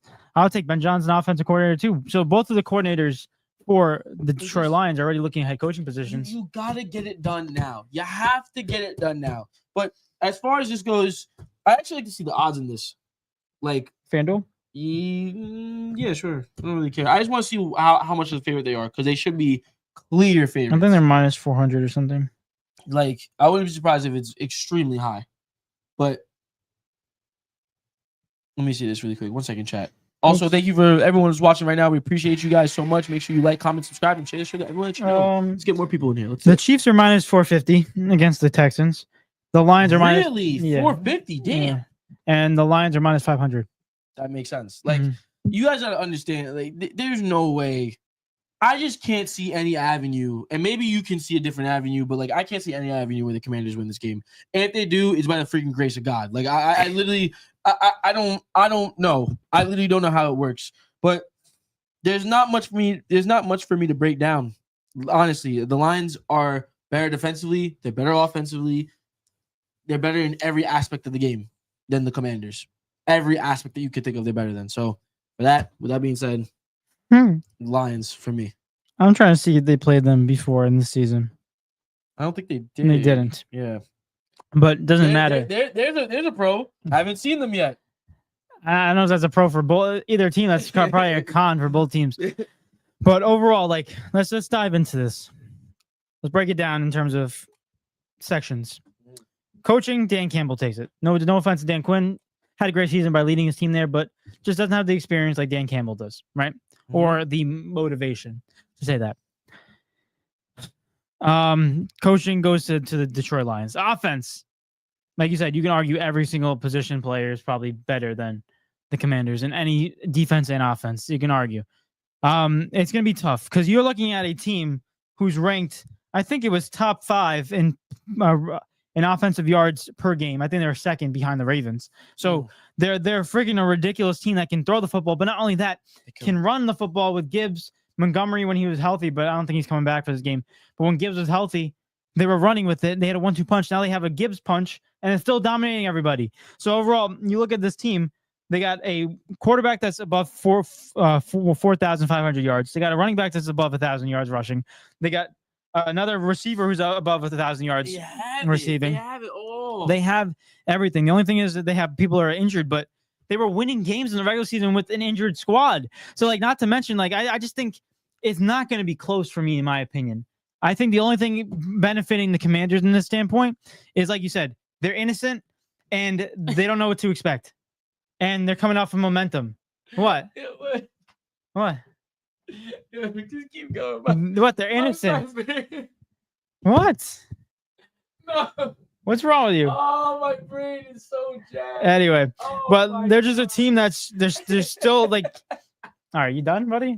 I'm sorry. You done? Go ahead. That's all me. You didn't even say anything. I didn't even say anything wrong. Yeah, that's all you. I'm bad. Yeah, but what do you call it? They're just they're a young team that just overall just they're fearless because they already got their first playoff win. They beat the Bucks that were already in the playoffs last year, so they have momentum going into it. I think it's the only positive thing they have is the momentum standpoint, and the fact is that they're fearless because they don't care who they're going to verse because they already had a winning season. They have nothing to lose. But for the Lions, I just think their offense has been so hard to stop this season, and the defense doesn't even have to play that good. Like it can be a shootout, but going a shootout against the Lions is going to be really tough. So like, they can shoot. They can shoot out. They can shoot from the logo. Shoot. Like we're looking at the Lions, right? What's the most points they scored the Lions this season? Isn't it like 40 something? I don't know what it was, but I know they baptized somebody. Forgot who it was. They went to shoot out against the Bills 48-42. They lost that game. They beat the 49ers 40-34. They beat the Jaguars 52 points. They put up plus 40 in 3 games. Not even that. Let me put the real number for that one. They put up plus 40 in 1, 2, 3, 4, 5, 6 games. The Commanders are cooked, bro. 6 out of the 17 games they put above 40 points on offense. Put $100 on the Commanders right now. Yeah, easy. No, they're cooked. No, the Commanders are screwed. Put $100. Wait, can I just see what the payout would be? On what, the Commanders? On $100 in the Commanders. I don't even want to touch that. No, you're not gonna put the bet through. I know, but still. But like, what does that look like? But guys, I don't know if you can tell, but I'm taking the Lions. I think this is an easier matchup for them. I think they should get it done. Did you bet today? Yeah. What did you get? Charlotte to do what? To win? To win by 5 or more. Right now they're losing by 2. $2 bet.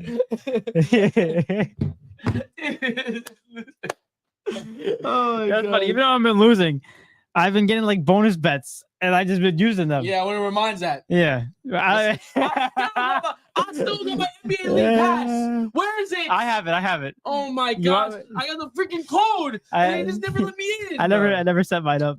It probably wouldn't work. Probably wouldn't even freaking work. They scammed. But what do you want to say? You put 100 on the Commanders? Yeah, 100 on the Commanders win, just itself. You win 385. That's kind of whack. Yeah, so it's not bad. But if you do a parlay with the Houston Texans and the Commanders, you ready? I better get 10 grand. 2,000. Yeah, I'll take that. I'll take that. Yeah, do it. Yeah, you won't. I won't. No, you're right. I won't. Chad, comment on 1 if Davis put that bet in. Absolutely not, Chad. His money by himself. No, here you go. If you want to put me $100 bet, I'll drop my Venmo down below and you just keep on donating. Nah. Jeez, I thought you put nothing down. But guys, comment down below. Lions, Commanders. I think this is fairly simple. We don't have to dive into it much more. Yeah, Lions, if they continue their offensive power, 1-2 punch, cooked. They got it. Straight cooked. Lions got it. But shout out to the Lions.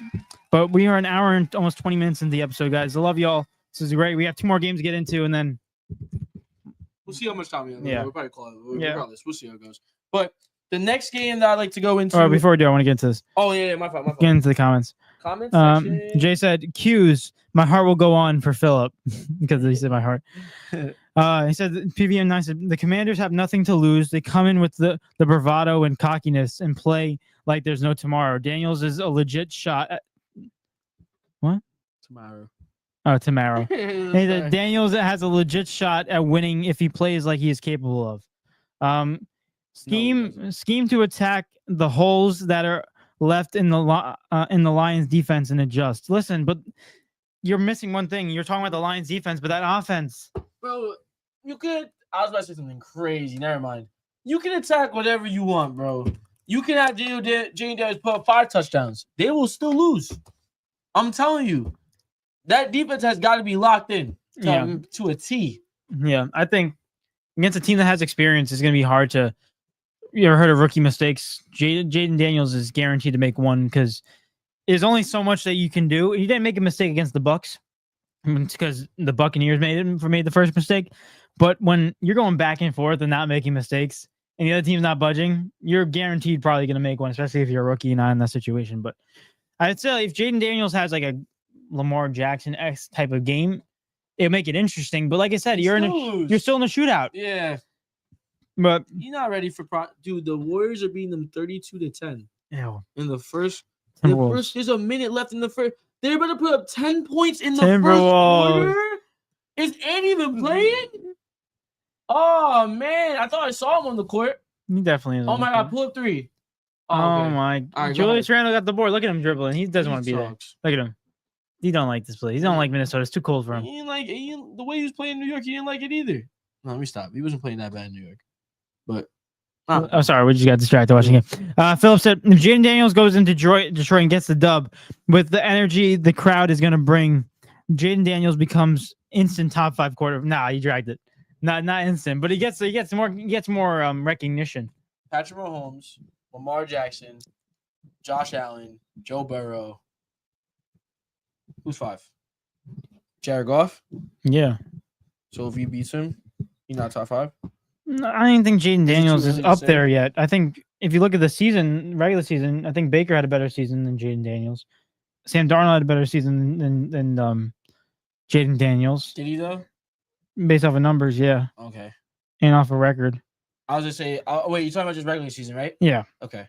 Never mind. You could say Geno Smith had a better season than him. But I'm just saying, of all those quarterbacks you just listed, only one of them is still in the playoffs.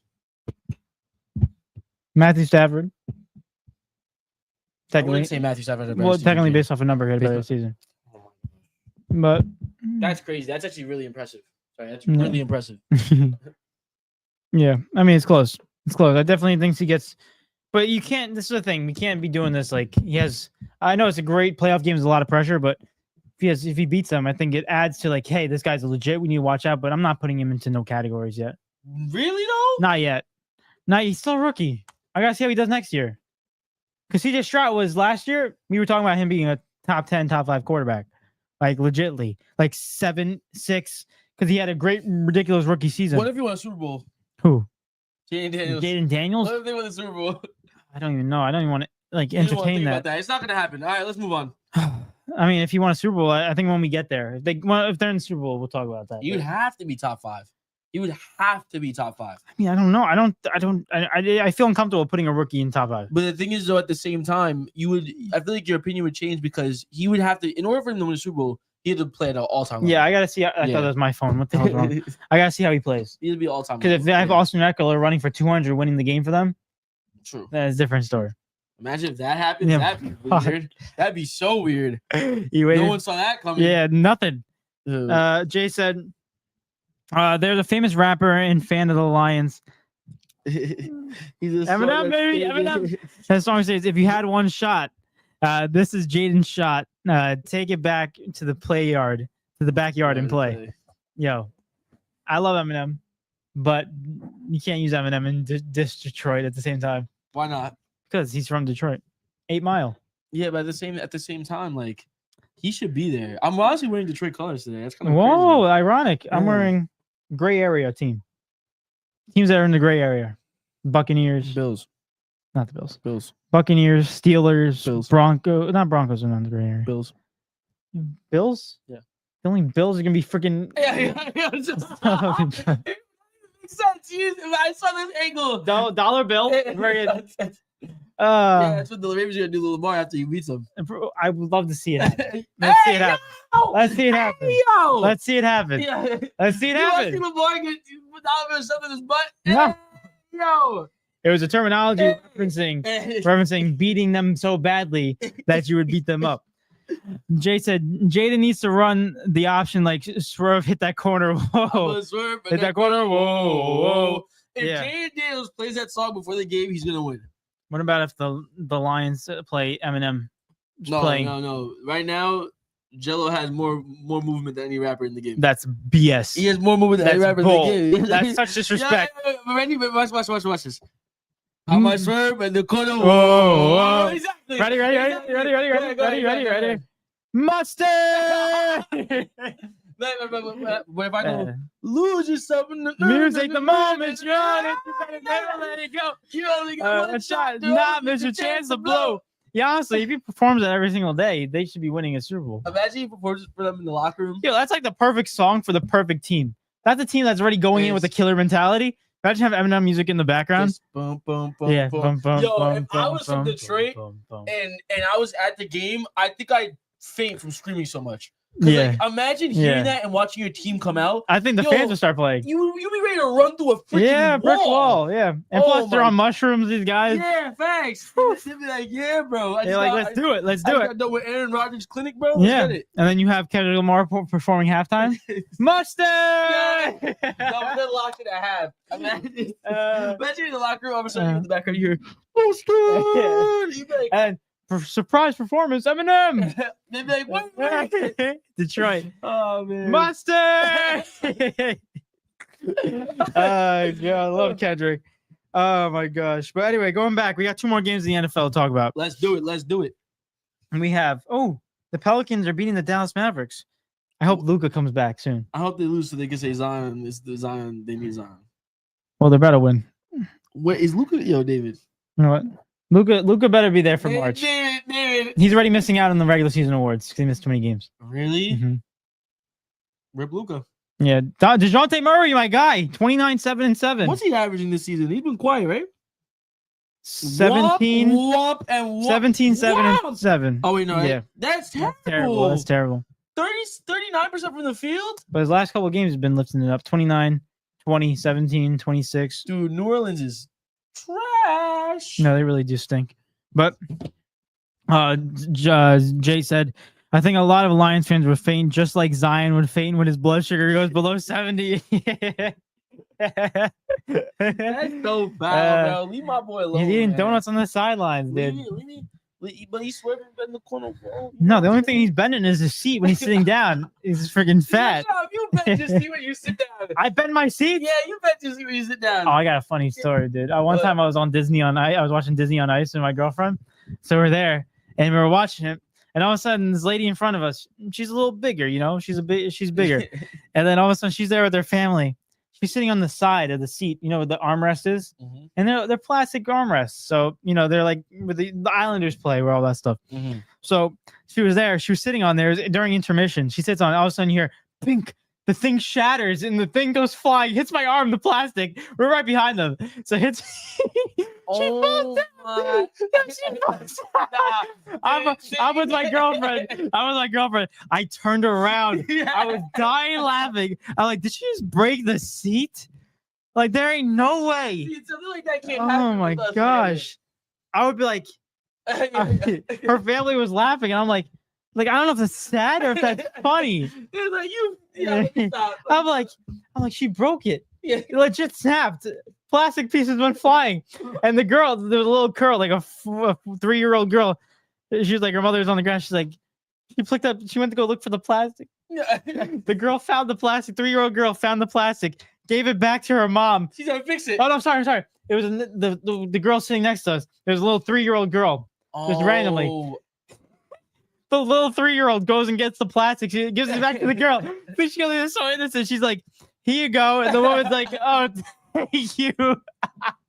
You dropped this. Yeah, the girl innocently just gave it to her like she lost it. No, she freaking broke it. Nah. Oh, I was dying laughing. That was the best. That was the highlight of the whole thing. That's terrible. Oh my god, it must be a rude awakening to the service members. Like, Yeah. oh my gosh, this lady keeps coming here, bro. Who let Amanda on this seat, dude? Dang it, I thought we banned her. Like, come Oh on. my gosh. BBW breaking the Nassau Coliseum like Godzilla. Damn. All right, 2 more games. Divisional round. Guys, comment down below. Who is it? The Lions or Commanders, guys? Come on, we want to hear the picks. That's another one. It's like, I know, bro. but we want to hear the legit picks. I'm taking the Lions. All right, so Lions. Okay. Rams against Eagles. Jay said it wasn't her weight. She let a fart out. Nah. If her farts is carrying that much, yo, that force. But Rams going up against Philadelphia, going into Philly against the Eagles. What are our thoughts on this? 3:30 game on a Sunday. Good game. This is gonna be. It's gonna be a good game. The second closest game out of all of them, you would think. Based off the way the Rams played against the Vikings, you'd want to say that this is actually a lot closer than we think, right? They dominated the Vikings, and the Eagles kind of had a shaky game against the Packers, even with the injuries happening, even with the Packers kind of being shaky as well. So it's definitely an interesting game to look at. I'm still gonna go with the Eagles. I still think they are going to find a way to win this game. Mhm. However, things that the Rams just need to be focused on. Obviously, the run game. You shut that down, I genuinely believe this game is. If you shut down the run game, this game becomes incredibly winnable. It's time to shut it down. Just let Saquon go under 100. Literally, and this game, it's a completely different game. Obviously, it's a lot easier said than done. They did a really good job of the pass rush on Sam Darnold. Then again, the Vikings offensive line was kind of. They gave up after the first line. The first drive, they gave up. But I will say they did an amazing job putting pressure on Sam Darnold. Yeah. I think Jalen Hurts would do better with that pressure, so I think they do have to come out a little bit different.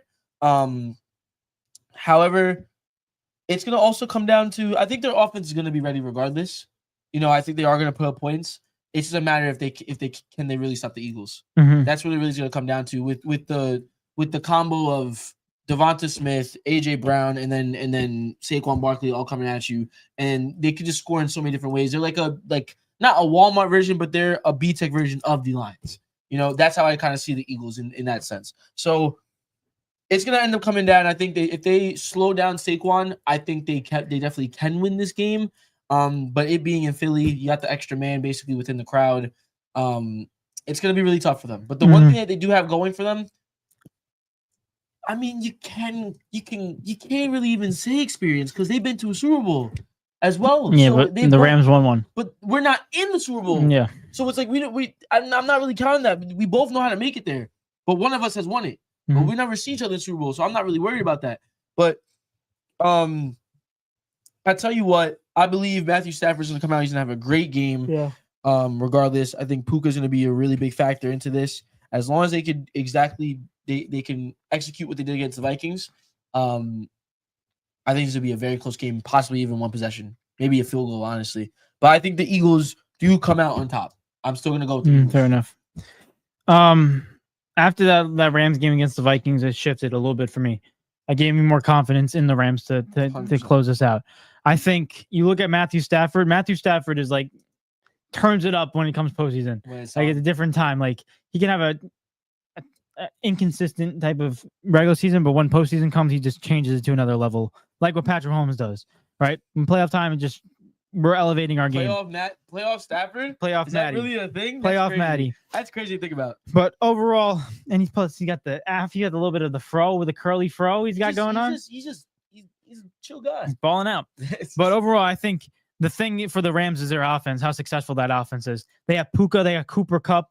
You know, Cooper Kupp's been a little quiet. Not only that, they can beat you through the run game with Kyron Williams as well. They have pretty much every single firepower that you can take. They have the run offense and they have the pass offense. They got both offenses. And we both know Matthew Stafford can throw that thing. You know, like for real. Yeah. He can just throw it deep down the field. And not only that, Kyron Williams can rush for 100 yards. Mm-hmm. So they're very, very well in terms of offensively powered. In terms of the Eagles, they both score similar amount of points. And in terms of yardage, the only difference is that the Rams have more passing yards than the Eagles have more rushing yards because it's just two different types of offenses in that standpoint. 100%. But they can both compete with each other. I think the thing is going to come down to the defense. Rams defense. Can they do the same thing they did against the Vikings to the Eagles? Because the Eagles have one of the best offensive lines in the league. It's going to be really hard to sack Jalen Hurts because he can also run. Mm-hmm. So a quarterback, it's not Sam Darnold in the pocket where he's going to be staying in there. You have a mobile quarterback that's going to get out of the pocket. Now, I love mobile quarterbacks. I think they have a lot of success in this league, especially if they have a good line, then they stay in the pocket even more and they get more time to throw it down the field. I do think for the Rams to win, they have to put pressure on that front line. Needs to apply pressure so they can stop that pass game early. So they just consistently give it to the run game and they stop that too. Because, listen, the thing is, I would rather have one-dimensional offense be me than two. So if we can stop at least one of those, I think you got a successful thing. But stopping Saquon to under 100 rushing yards is going to be the key. Yeah. That's the key. Now, stopping the run game. I just want to double-check my facts really quick before I did it. One thing that we didn't mention just yet that I think is a big, big factor. Now, granted, both do have experience. However, I kind of lean to the other side between Nick Sirianni and Sean McVay. Mm-hmm. And I believe I would trust Sean McVay in this situation more than I would Nick Sirianni. I want to see that record. Right? I saw something posted and I want to see that record. So I don't, me personally, I think that's going to be a big factor. It's going to be a chess match. It really is going to be a chess match. And it's going to be great to watch. Overall, though, if Sean McVay could cook up a defensive scheme to just quiet Saquon down. Mm-hmm. Now, it's just so tough because they have so many different avenues. I really don't see the Rams clamping up Devonta Smith and AJ Brown. It's just too difficult in my opinion. It's too many avenues, and their defense isn't that good. They're decent, but they're not that good. Yeah. So overall, it is going to be the key to slowing down Saquon. But I think the moment you slow down Saquon, maybe if you can get under Jalen Hurts, if you can kind of shake him up a little bit. And get him off his game, he could end up throwing the game for them. Because if you can slow down Saquon and then constantly just put that pressure that you was putting it on Sam Darnold to Jalen Hurts and him just make the wrong reads and really put him under pressure, make him see something different on the field, then we have a real game. But it's just too many different avenues, man. Too many different avenues. And I'm still listening to you. I'm just trying to find this post that they had of Matthew Stafford and Sean McVay in the postseason and how their records are like 5-1. They only lost one game in the postseason because they got eliminated that one time. But other than that, they made the playoffs and they won a Super Bowl. So it's just it was a crazy stat, but now I can't find it, unfortunately. So now that we've kind of established, you kind of have the Eagles, I would say, right? Oh wait. I'm sorry, you actually didn't answer that. I never answered my question. Answer that. Go ahead. And after that's something else I want to go into. The thing is, I think LA is fighting for something more than just their team winning. I think that's going to be a big factor into this, for all the fans out there in LA right now with the fires and all that stuff. I think they're fighting for a little bit extra. So I'm going to go with if the Rams come out like they did against the Vikings offensively and defensively, I think it's going to be a very close game. And I won't be surprised if the Rams edge it out. I'm taking the Rams. You are? I'm taking the Rams. Wait, write them down. Hold on. And I'm taking that because also it helped my fraudulent pick. Oh yeah, they have to. So they have to. The Eagles have to lose, but I think the Eagles. It's going to be really hard stopping Saquon. But if they can get him under 100 and Jalen Hurts, I don't really have that much confidence in him throwing the football because AJ Brown only had 1 catch last game, and the Green Bay Packers could have made it close if they really wanted to. So I think it's not creating turnovers, not giving the freaking Eagles good field position, not fumbling on a kickoff. That'd be good help. Hashtag freaking Packers. But overall, I think with the way Matthew Stafford and the Rams offense played against the Vikings, how easily they were able to move down the field with that good of a pass rush that the Vikings had, I think it makes cause for concern. So I just want to highlight this really quick. And the experience. I want to highlight this really quick. In the beginning of the season, I don't think anyone in their right mind was saying the Rams was making an NFC Conference Championship. No. And it's crazy to think at one point they went from battling for the 7th seed to being the 4 seed and winning the division. Yeah. Like the turnaround of this season, if they win this game, would be astronomical. It would be insane. But what I want to get into Puka needs to have a good game though. Is what does this mean? Again, like I said for the other teams, what does it mean for both teams if they win or lose? I kind of want to start with the Rams. Rams, it doesn't really mean anything. I think the fact that they even won their first round was already a plus, but even to get against a team, if you lose to the Eagles, it's not like, okay, dude, they were the freaking Eagles. Like I can see you beating the Vikings because Vikings are fraudulent. Now we know that, but to lose to the Eagles, like, okay, they had Saquon, they had a historic season, they have a great offense, great run offense. It's hard to really be like, okay, we should have beat them realistically. But I think they're in a situation where, in terms of future, it's tough because Matthew Stafford's only getting older. That's what I was gonna say. And in terms of that standpoint, Cooper Kupp is also getting older. They have a young enough defense, but will they have this continued success for years to come with everyone getting older? They would need to draft a quarterback and develop someone under Matthew Stafford because in order to keep the momentum. So I think for the future, it's like this is their last chance to make a run with this team while they still have a chance. Because I don't think they're going to make it back in years to come. I want to double down on that, what you said. I don't think it'd be disappointing, but I do believe if I'm a Rams fan, I'm in a weird situation where it's like, all right, we're not really expected to be here and we are here, which is grateful enough as it is. But we also in a situation where even though we're not really contenders, we're still in a win now situation. Yeah. So it's like, you really want to win this game because if you don't, it's like, damn, like where are we going from here now? You know what I mean? Yeah. Like because it's only you're only getting older. Yeah. Right. So it's kind of like a 50-50. Because, like, yeah, if we lose, it is what it is. We wasn't really supposed to win anyways. And obviously, they're not saying this at all in the locker rooms. This is just what the noise we're just saying would be like. And I'm sure Matthew Stafford knows as well. It's like, yo, like, this might be the last chance I get at the end of the ring. I got to go get it done. Now, for the Eagles, honestly, though, I would be more worried about locker room problems. For? AJ Brown. If they don't win this game. I think he's fine with it. You think he's fine with it? Yeah, I think they already had their discrepancies earlier in the game.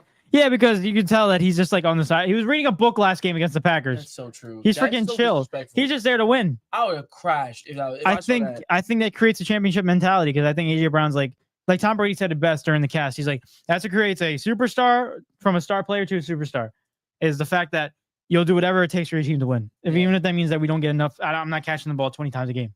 So I think he's developed that. So. But, like, this would be another disappointing year for the Eagles, I would say, as Eagles fans. Like, they lost last year in the wild card. Even though we don't expect them to necessarily win the entire thing, like, if you're an Eagles fan from that perspective, we need to win the entire thing. We have the whole entire squad. Maybe defensively you're not as good as you used to be, but at the end of the day, it's kind of like do or die as well. Like, you got because again, you guys, I would be more worried about contract situations. Yeah. That's what you really need to be worried about. So, but that's all I have to say on that. Actually. Obviously, they're not really thinking about that going into it, but yeah, you can't think about that. But that's what we're supposed to do. Yeah, that's our job to create the pressure. But Jay said, just cause what that Eagles fan did. And Philly fans are gonna make fire jokes. I want the Rams to win. Facts. Wow. Facts. No. Yeah, of course. Philly fans. You hear what they said to that Green Bay Packers woman? She was a fan. Yeah, he called it. It's called her the C word. Yeah. CUNT. And then he doubled down. Yeah. Sick human being, bro. This is disgusting. She didn't even do anything. She was rooting for her team. Disgusting human beings. That's why I hate Philly fans. And he got banned from the field. Good. to never come back. And the Eagles gave her like Packers merch. That's I guess. Sorry, They bought it from the Packers and said, Yeah, "Hey, yeah, exactly. But overall, I think it's W from the Eagles from acknowledging that. But freaking, this is what happens when you got freaking Eagles fans. It's They freaking also crazy suck. though, because like if that man didn't have his camera out, you know how many times it probably happens during a game. Oh yeah, that happens every Like- single section. Like that's crazy. That means all you gotta do is put your camera out and post it. Crazy. It said, PVM9 said, yeah, you know, one Philly fan's gonna scream out, Saquon on fire, just like Hollywood. That's a crazy joke. I get it. That's funny. That's funny. That's funny. That's fighting words. Yeah. Honestly, because people are losing whole like. They really might fight off of that. I don't think anyone who's going to the games from LA Expects lost less. their home. Yeah. Oh. Because I don't think they would be going to a still, game. you might know someone. I know. But I'm saying that's personally. fighting words. You can't do that. But the thing is, you're outnumbered and you're in freaking Philly, so it's like Philly, and they you will got hurt nothing you. to do. Yeah, They they'll will beat you hurt up. you. Doesn't matter what you are. PVM9 said Rams scheme the rush screens and shot to the middle passes, and they got this. I agree with that. That's true. Yeah, We'll see. that's their success that they did against the Vikings. Philip said AJ reading inner excellence is way better than a George Pickens crash out. Jay said, I don't think George Pickens can read chapter books. Yeah, Jay's not over it, man. Philip said, I don't think he can read. you think Mike Tomlin can read? Yes, of course. You Of course he can read. think Mike He's got to Tomlin read can game plans. Philip said also Taff converted to an Eagles fan after 5 days in Philly. Absolutely wild. Boo. Get him in here right now. No.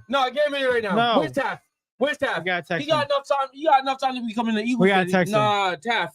What's going on? That's disgusting. What's going on? That's disgusting. Eagles fan. Ew. Taff, did you just hear what we just said about your fan base? They suck. There was a man that just called a woman The C word for no reason. Yeah, because she was rooting for her team. You can't That's be what you want to be a that. part of. Taff, you're a good guy, bro. You're a good guy. That can't Philip do said that. that's what I'm saying, bro. You That's can't do exactly. that. Yeah. 5 days is insane. BS. Yo, Boo. he's bugging. Boo. We have to press Taff now. Boo. We got press Taff. We have Taff, to. what's going on? Oh my gosh, man. But last and final wild card game matchup we got to get into before we can wrap up the show. Eric's hiding, but we're gonna get into it anyway. The Baltimore Ravens are going to Buffalo and versing the Buffalo Bills in a Sunday night matchup. Great job by NFL for making this Sunday night matchup. 6:30 game. Thoughts on this, guys? Real quick. Jay has a question before we get into this game. He said, "My wife makes me wear jacket hoodies with Giants gear when I go out to Philly games. Like, I'm like, no, I will get any potbelly Rocky Balboa wannabe. Try me. That's true. Yeah, true. For real though. You gotta watch out. You really can't. It's so sad because it's just like you're supporting your team. What? Let's go Buffalo, baby! Obviously, he's gonna say that you beat his team, but let's go Buffalo, Phil. Let's go. That's why you in Cancun. Oh, stop! They're not even. They can't afford Cancun. Nah, that's why he's in Cancun right now. They're in Fort Lauderdale. The Steelers. The Steelers are in Fort Lauderdale. Fort Lauderdale. That's why you just now you on vacation right now. That's why you're not playing football. Jay said, then I do it anyways because happy wife, happy life. Hey, man. So Josh Allen, baby. Josh Allen. Can I be so honest with Go you? ahead. Like, you can't feel it, but like my anxiety and like my You really? chest Are you is, like, really? is- Are you really nervous for I this? promise you I am. Why? And it's like you can't even, and you won't see the real nervousness until the day of. We're watching the game together. No, you're I not. already told everyone I'm watching the 6:30 I game. don't know. We're streaming. Oh my God. David, I can't do this. If we lose, oh my God, I will cry on the stream. Oh, bro, if we lose, bro. Oh my gosh. Yo, get it, bro. Oh my God, I'm so traumatized. I was on my way back from a retreat last year when I watched the Ravens on my phone get their booties clapped by the freaking Chiefs when we could have easily won, but we just choked. Y'all understand? I was there last year when we had the year before when we had Tyler Huntley and we lost to the Bengals because he fumbled at the freaking goal line. Yeah. Bro. Been through some stuff, man. Oh my gosh, I'm telling you, easy freaking W's and we sell. Oh my gosh, bro! If we lose to freaking Josh Allen, the Buffalo freaking Bills, a Bill, bro. Oh my gosh! I'm gonna take the Bills and freaking. This is Eric's rant equivalent to Philip's Steelers rant. Phil said, "Bro, we were in Jacksonville for vacation since week 15. We don't go to Cancun or Cabo. Facts. You stay over there." He said, Lamar Jackson reading rainbows all over the defense. Like, how can I throw twice as high touchdowns in the sky as I look in this book? As they look in the book. I can't. No, he lost them. You see Lamar Jackson throw a deep ball. It's like friggin' a punt. It's a punt. Yeah. It's low key. I don't give a rat what it is. You better just put it in the freaking end zone. Is it twerking? Yo, I swear, if we have some dumb play where like someone drops the ball for like, Eric, what are you gonna do? Oh, What happened for like last play of the game? Bills are winning by 3. Field goal position for the Ravens. Lamar fumbles. Bills recover. I think I cried. Would you? I think I actually. Can we get on the live stream? No, I think I actually. You don't understand, like, bro. It's all right. I won't FaceTime you. The Bengals, the Chiefs. Like, I can't do the Bills. Also, that's Burrow. That's Mahomes and Josh. Was Lamar puff pass? Like, what are we doing? I can't. Oh my gosh, bro. Philip said, "I'm betting $1,000 on DeMar Hamlin interception to seal it." I hope you lose your money, bro. I hope you lose your money. Put the house on it, Philip. You won't. But let's really dive into this game. Because this is the game of the week. This is the game of the night. This is probably the game of the whole playoff so far. I'm so excited. I don't even live in Baltimore, bro. And this is Eric. This is Eric going after dinner. He's trying to make it not a big deal so he doesn't get hurt.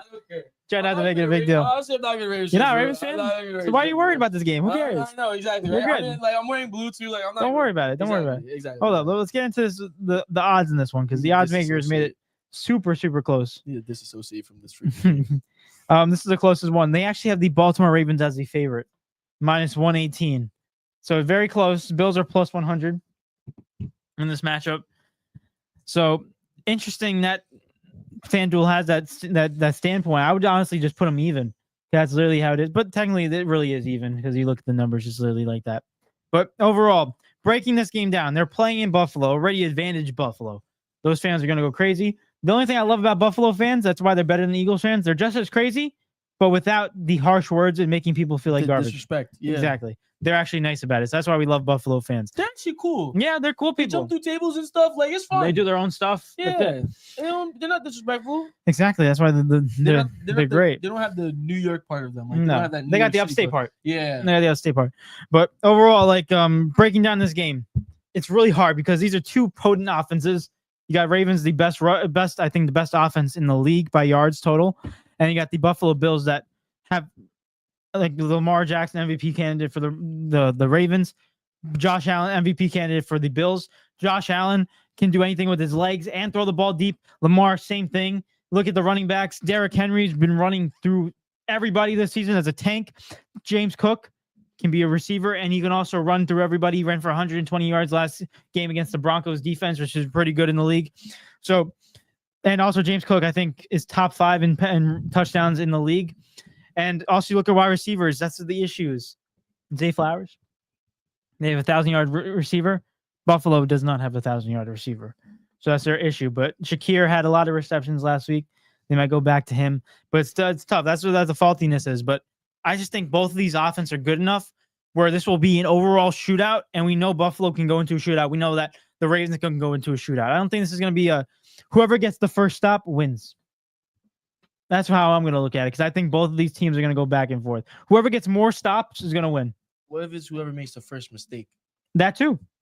Fourth down conversion doesn't go right. Turnover. I think that's more likely. I believe in that. Whoever makes the first mistake in this game is going to lose because it's going to be such a close, minimal mistake game that you're going to have to jump on whatever turnover advantage you can get. But it's going to be close. Both these offenses are amazing, and I'm really excited to see this as like a neutral standpoint because it's going to be a fun, entertaining game. And also look at defensive side. The Buffalo Bills defense is pretty good. Pretty good. Von Miller just pretty much sliced through the offensive line of the Broncos last week, and he's fully healthy. So we'll see him attack the pass rusher. So the pass rush looks pretty good. Lamar might be getting out of the pocket, but that Ravens defense secondary looks a little shaky. But that defensive line looks a little better than them. than the secondary, but it's gonna be close.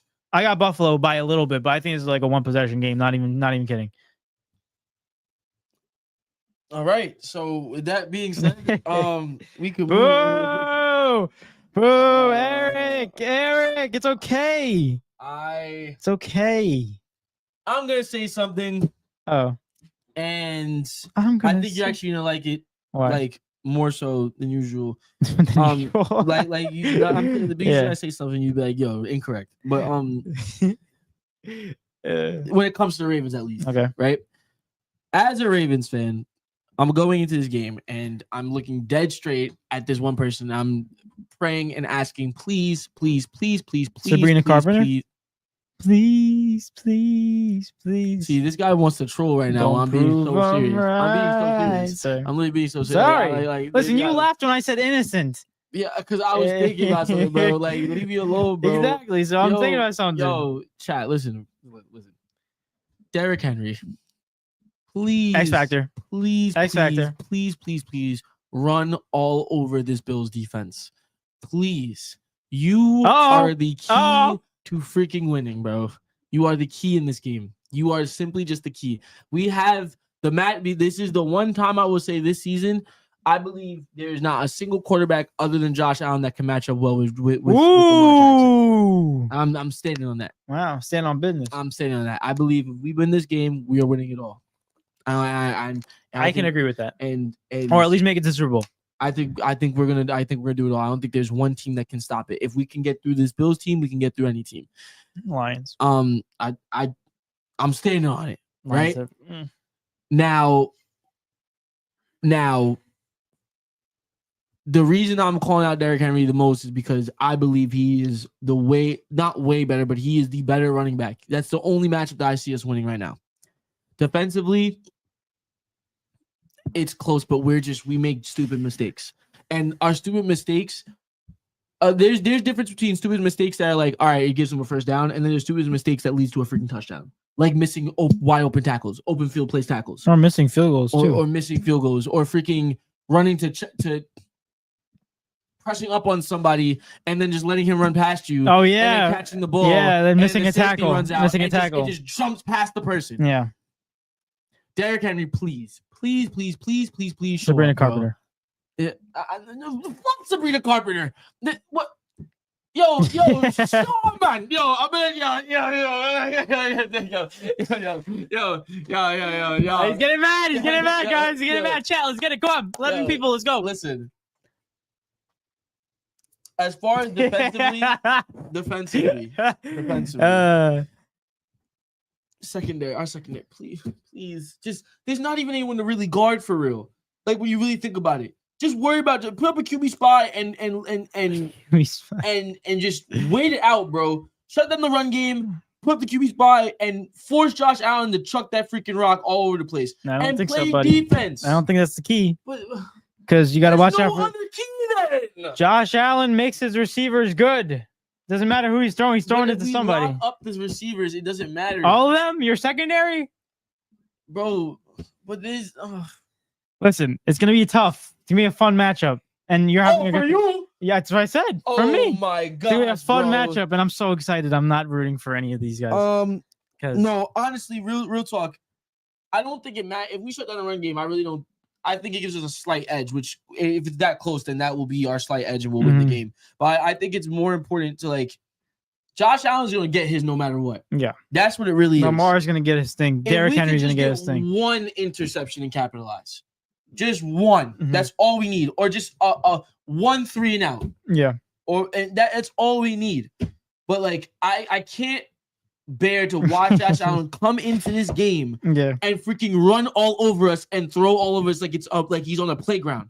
That's the last thing I want to see. The playground. I do not want to see Josh Allen freaking rolling out the pocket on some BS, throwing crazy across passes. the field dimes. Yeah, I don't need to see his best Patrick Mahomes impression. I don't. Do not let that happen. The way that Patrick Mahomes did this last year, don't let that happen this year. We know better, bro. We know better. We do know better. And I'm picking the Ravens. Y'all already know I'm picking the Ravens. Coaching wise, it's close. It's close. If you want to go based off experience, we would Harbaugh. take it, Sure. won a Super Bowl, Sure. you know, but I don't know. it's close. Toss It's up. just too close to call. Everything's close in every aspect of it. That's what makes it such an But interesting game. I'm going Ravens. I'm going Ravens. All right. I'm going Ravens. I'm going Buffalo. Guys, comment down I'm below. gonna go home and pray, bro. I'm gonna go home Comment and down pray below. that the Ravens win this game. I cannot survive another season of us not winning a Super Bowl. I really You know what'd be can't. the worst thing if you beat the Bills, but then you lose to the Chiefs? That'd be even worse. If you just beat the matchup, that was like the hardest If you go one. back and to lose again, Eric is not good. Not good. I crash. But I guys, crash. comment down below Buffalo or Ravens because I'm gonna be tuning into that game. You're gonna be tuning into that game? No, Bro. together. 6:30. Together. 6:30. No one talks to me. That's right. You're gonna be on the live stream live. I'm just not gonna be talking. I hope you're not to be the worst live stream of all time. I'm just not gonna be saying anything. Nah, I don't think we could do a live stream for that one. That live stream would suck. Eric just be stressed out. You would hear words that you never heard. And I'll be messing with Eric. I'm like, Eric, what happened? Eric, what's going on? No, what's yeah, going on? no, And he's like, no, David, no, we're not to cut the camera. Cut the camera. I crash out. But guys, Buffalo or Ravens? Let's close out this episode. But let me get the comments. Philip. Let me talk to Philip really quick. Hold up. No. Hold on. Let me talk to Philip. Philip, you need to relax. We benched you guys over last week. Stop. I don't want to hear none of this. There's James cooking. Yeah, but the Bills aren't the Steelers. No. The Bills aren't the Steelers. No. They're not. You're right. They're not. Philip, don't be disrespecting us like that no more. Stop. You're stressing me out. My heart. How do I do that thing? It'd be like my heart like this right now. Like a million. Please, Philip. I can't choose, David. I hate football. I don't even like the sport.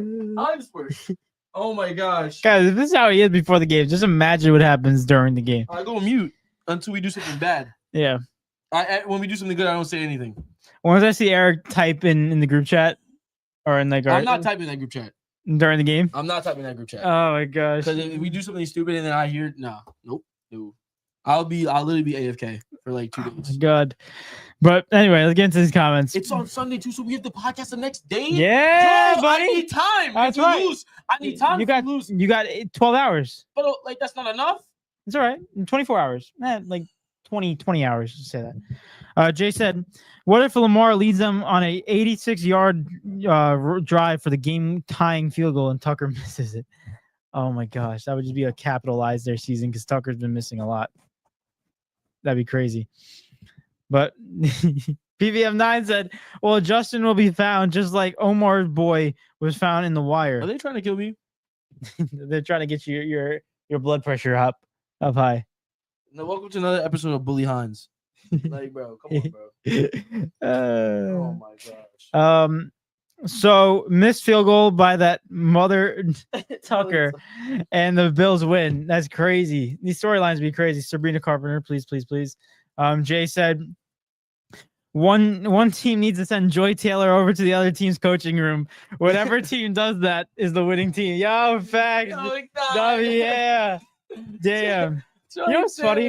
They've had a clip of Joy Taylor talking on like during the show talking about how she worked for her position. She's like, I worked hard for my stuff. She did. She worked. She worked. I mean, you're right. Technically, she's not wrong. Yeah, she put in that work. But she's not saying the right work. What type of work? Exactly. She didn't. You're right. She didn't go into. She was right. Yeah, you didn't. She didn't go into details. But she said, I put in that work, bro. But it was so funny. She's like, I put in so much work to get to where I am today, and I'm like, and now I found out this. Like, woman, you just slept it. The guy's up. She put in mad work. Yeah. And they put in the mad work. Work. Damn, that's crazy. That's crazy. But Philip said Josh Allen, the king of the North. He said James will be cooking. So Amari will have the Ravens flying the Cooper, flying over the Cooper or over the Coop. I don't know. But I don't think Amari Cooper is gonna be showing. He hasn't shown up all season. Philip, bro. But he's all right. I'm done with after that one. Philip.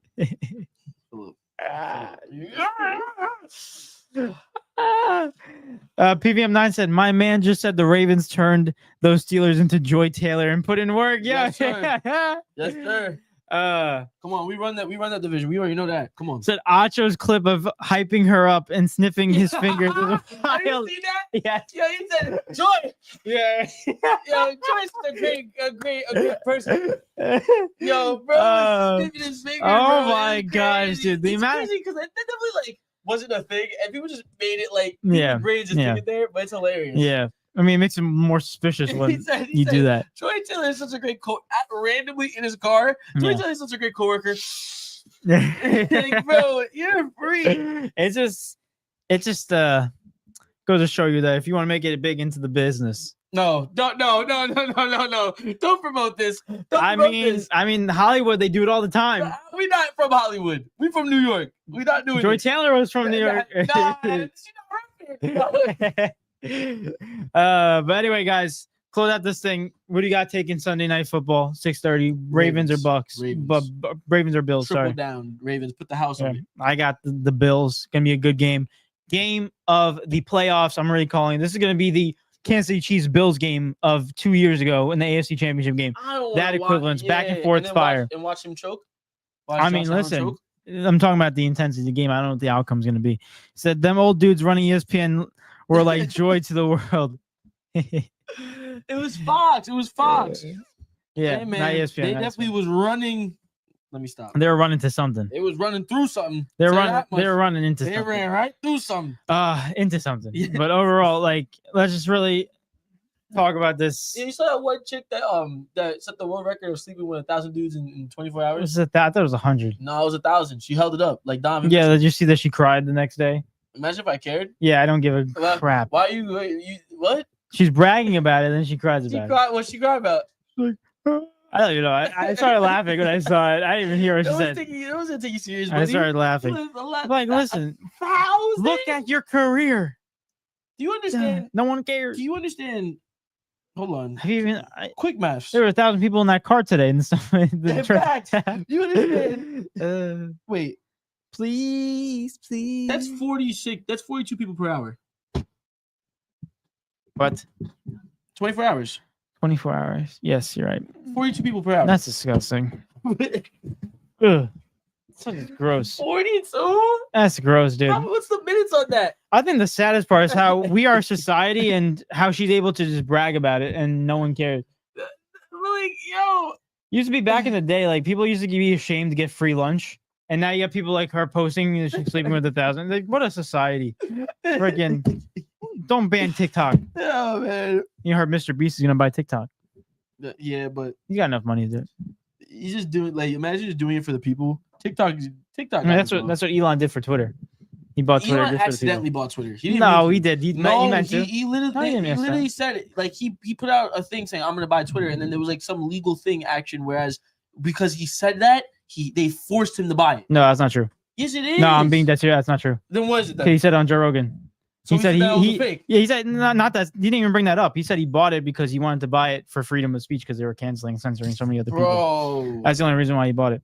But overall, Now you have porn on there all the time. Oh, I can't say that. do you on Twitter? Corn. They have that on Twitter. Dude, I don't have Twitter, so I don't know. Twitter. Is, You have Twitter? Yes, but I don't go on it for that reason. Like Twitter, It's like Reddit. Twitter, Reddit's like, bad It's freedom of speech. Don't get me wrong, but like Yeah. people to a the certain I'll extent. never forget the last one I went on Twitter. I saw someone getting shot. Then I saw Oh yeah. something inappropriate. Yeah, and but I the was thing like, is, I'm gone. I see that on Instagram too. No, you don't. I do. Dude, I'm talking like Like I see crimes. Yeah. no, you'll see what you'll see on Instagram is before you see anything is viewer discretion advised, and then you have to click through it.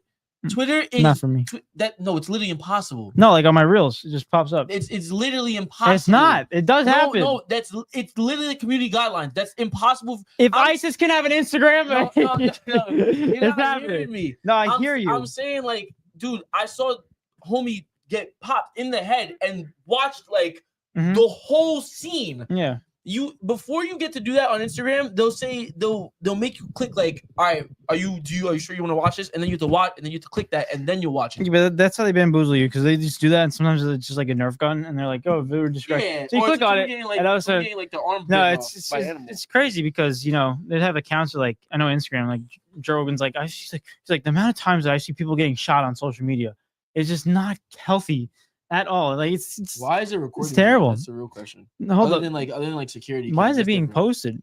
Like they're banning people for just People are freaks. they're banning people for just saying like random stuff, and then they keep that stuff on. But they ban people, but then it's like it doesn't even really matter because all you have to do is create another account. Yeah, YouTube bans like these people who like go against a political view, right? But they'll keep ISIS on for their beheading videos. It's like what? It doesn't make any sense. But anyway, let's move back on this. We're off topic. Philip said, holding up like the 100-point game card. Yeah, he knows what he's talking about. He said, Jay said, imagine sleeping with all those men, then wondering, why can't I find an honest, decent man? She don't care. She's making bank. No, they'll literally be like, I hope I find a man in one day. It's like, all right. Yeah, but they don't. You'll find a dude that like literally, let me stop. Listen, you're only going to find someone that you deserve. That's it. You don't deserve that. Said over 1,000 men in one day should have hooked up my brother and get Yo, where's PBM at, bro? Yo, PBM, come defend yourself, bro. Come defend yourself, bro. Come defend yourself right now. All right, we're closing out the show, guys. Yo, come defend yourself. Guys, comment down below. Big man, come defend yourself, bro. Bro, comment down below. Buffalo or Ravens? That's it. Last one, and we'll close the show. Buffalo, Ravens. That's it. Eric's typing in for D&E Takeover. Oh, I'm not. Yeah, he is. Oh, no. And there you go. I didn't type anything in. It's all right. That's crazy. Hey! Nah, bro. Buffalo for Philip. He said, go ahead and close out the show, David. So getting through 1,000 men in 1,440 minutes is absurd. That's crazy. But he said Buffalo. Stop! Yeah, Stop! yeah, Bills, baby. I put Bills in. Eric's got Ravens. Oh, my bad. Jay said toss up here, but Ravens. Some weirdo named Eric Carlos Hines put Ravens. Subscribe though. The whole government is so crazy. Yeah, why do you have your whole thing on? Because my parents made that. Yeah. Bills. All right, guy wants to say it again. Ravens. Yo, this guy's a cool dude. It's so funny. He said it again. Yeah, how many times? Hold up. What do you have? Huh? What happened? How many times did you text it? What happened? How many times did you text it? I'm not sure. I know. Wait, hold up. How you texting it so much? What? I didn't do anything. Dude, I'm dead serious like right now. What the hell? I didn't do anything. Freaking. I didn't do anything. You can't get in. You can't get in. But I thought you knew my password. I was like, what the heck? It. Yo, man. Oh no, I got it wrong. It's just delayed. Oh, ready? I know your password. No, you don't. I do. What is it? You're gonna say something stupid. What is that? Damn it! It was your birthday. No, I'm not that dumb. Well, mine's my birthday. How would you say that on live? Who's gonna go into my phone? You know what's crazy? I actually struggle with sometimes like I have to like literally think out like okay number like for the birthday unless it's my like sometimes I'll go into my mom's phone I'll be like this goes here. Yeah, it's weird. But anyway, guys, we got our picks down below, guys. It's gonna be a fun matchup this wild card. A lot of good games. Last one's gonna be the best game, and can't wait to watch. Hopefully, just like lets down our expectations and like the game. I hope the Ravens win by 50. I'm gonna say like it was just like a scoring game. And no one scores. I hate that. Exactly, that's what I'm saying. Unless the Ravens score like 14 and like 14-0. No, it'd be like 14. It would probably be like 3-0. No, that's impossible. Going into the fourth. Imagine. That would grind my. I think I would lose my hair by the end of that game. Yeah. Like, there's no way. Dude, I love Raves. You spelled Ravens wrong. You spelled Raves. No. Chill. PVM 9 said Bills. All right, guys, we got our picks. That's why I like PVM 10 better. Yeah. Anyway, guys, closing out the show. Appreciate every single one of you guys. Thank you for tuning into today's episode 324. Woo! Episode 324 is in the books. Check it off. Appreciate y'all. You guys are the best. Divisional round predictions are set, and we can't wait to watch them on Saturday and Sunday. So enjoy your football this weekend because it's gonna be fun. If you haven't done already, hit that subscribe button. We are currently at 209 subscribers. Appreciate y'all. It's amazing. We're grinding up. We're trying to get up to 500 by the end of the year. Slowly but surely. Every single episode, we got one subscriber. Today, unfortunately, we didn't get that streak, but okay, we'll bounce back the next episode. We'll keep on growing. We'll keep on grinding. Keep on subscribers up. Share the show. And guys, without further ado, appreciate y'all. Jay, thank you. Appreciate you. Thank you. Have a great night. Without further ado, it's been your boy David. And it's been your boy Eric. And we are out, guys. Thank you, guys. Have a great weekend. Enjoy football. We'll be back on Monday. Talk about them. Peace. Peace. Yeah, buddy.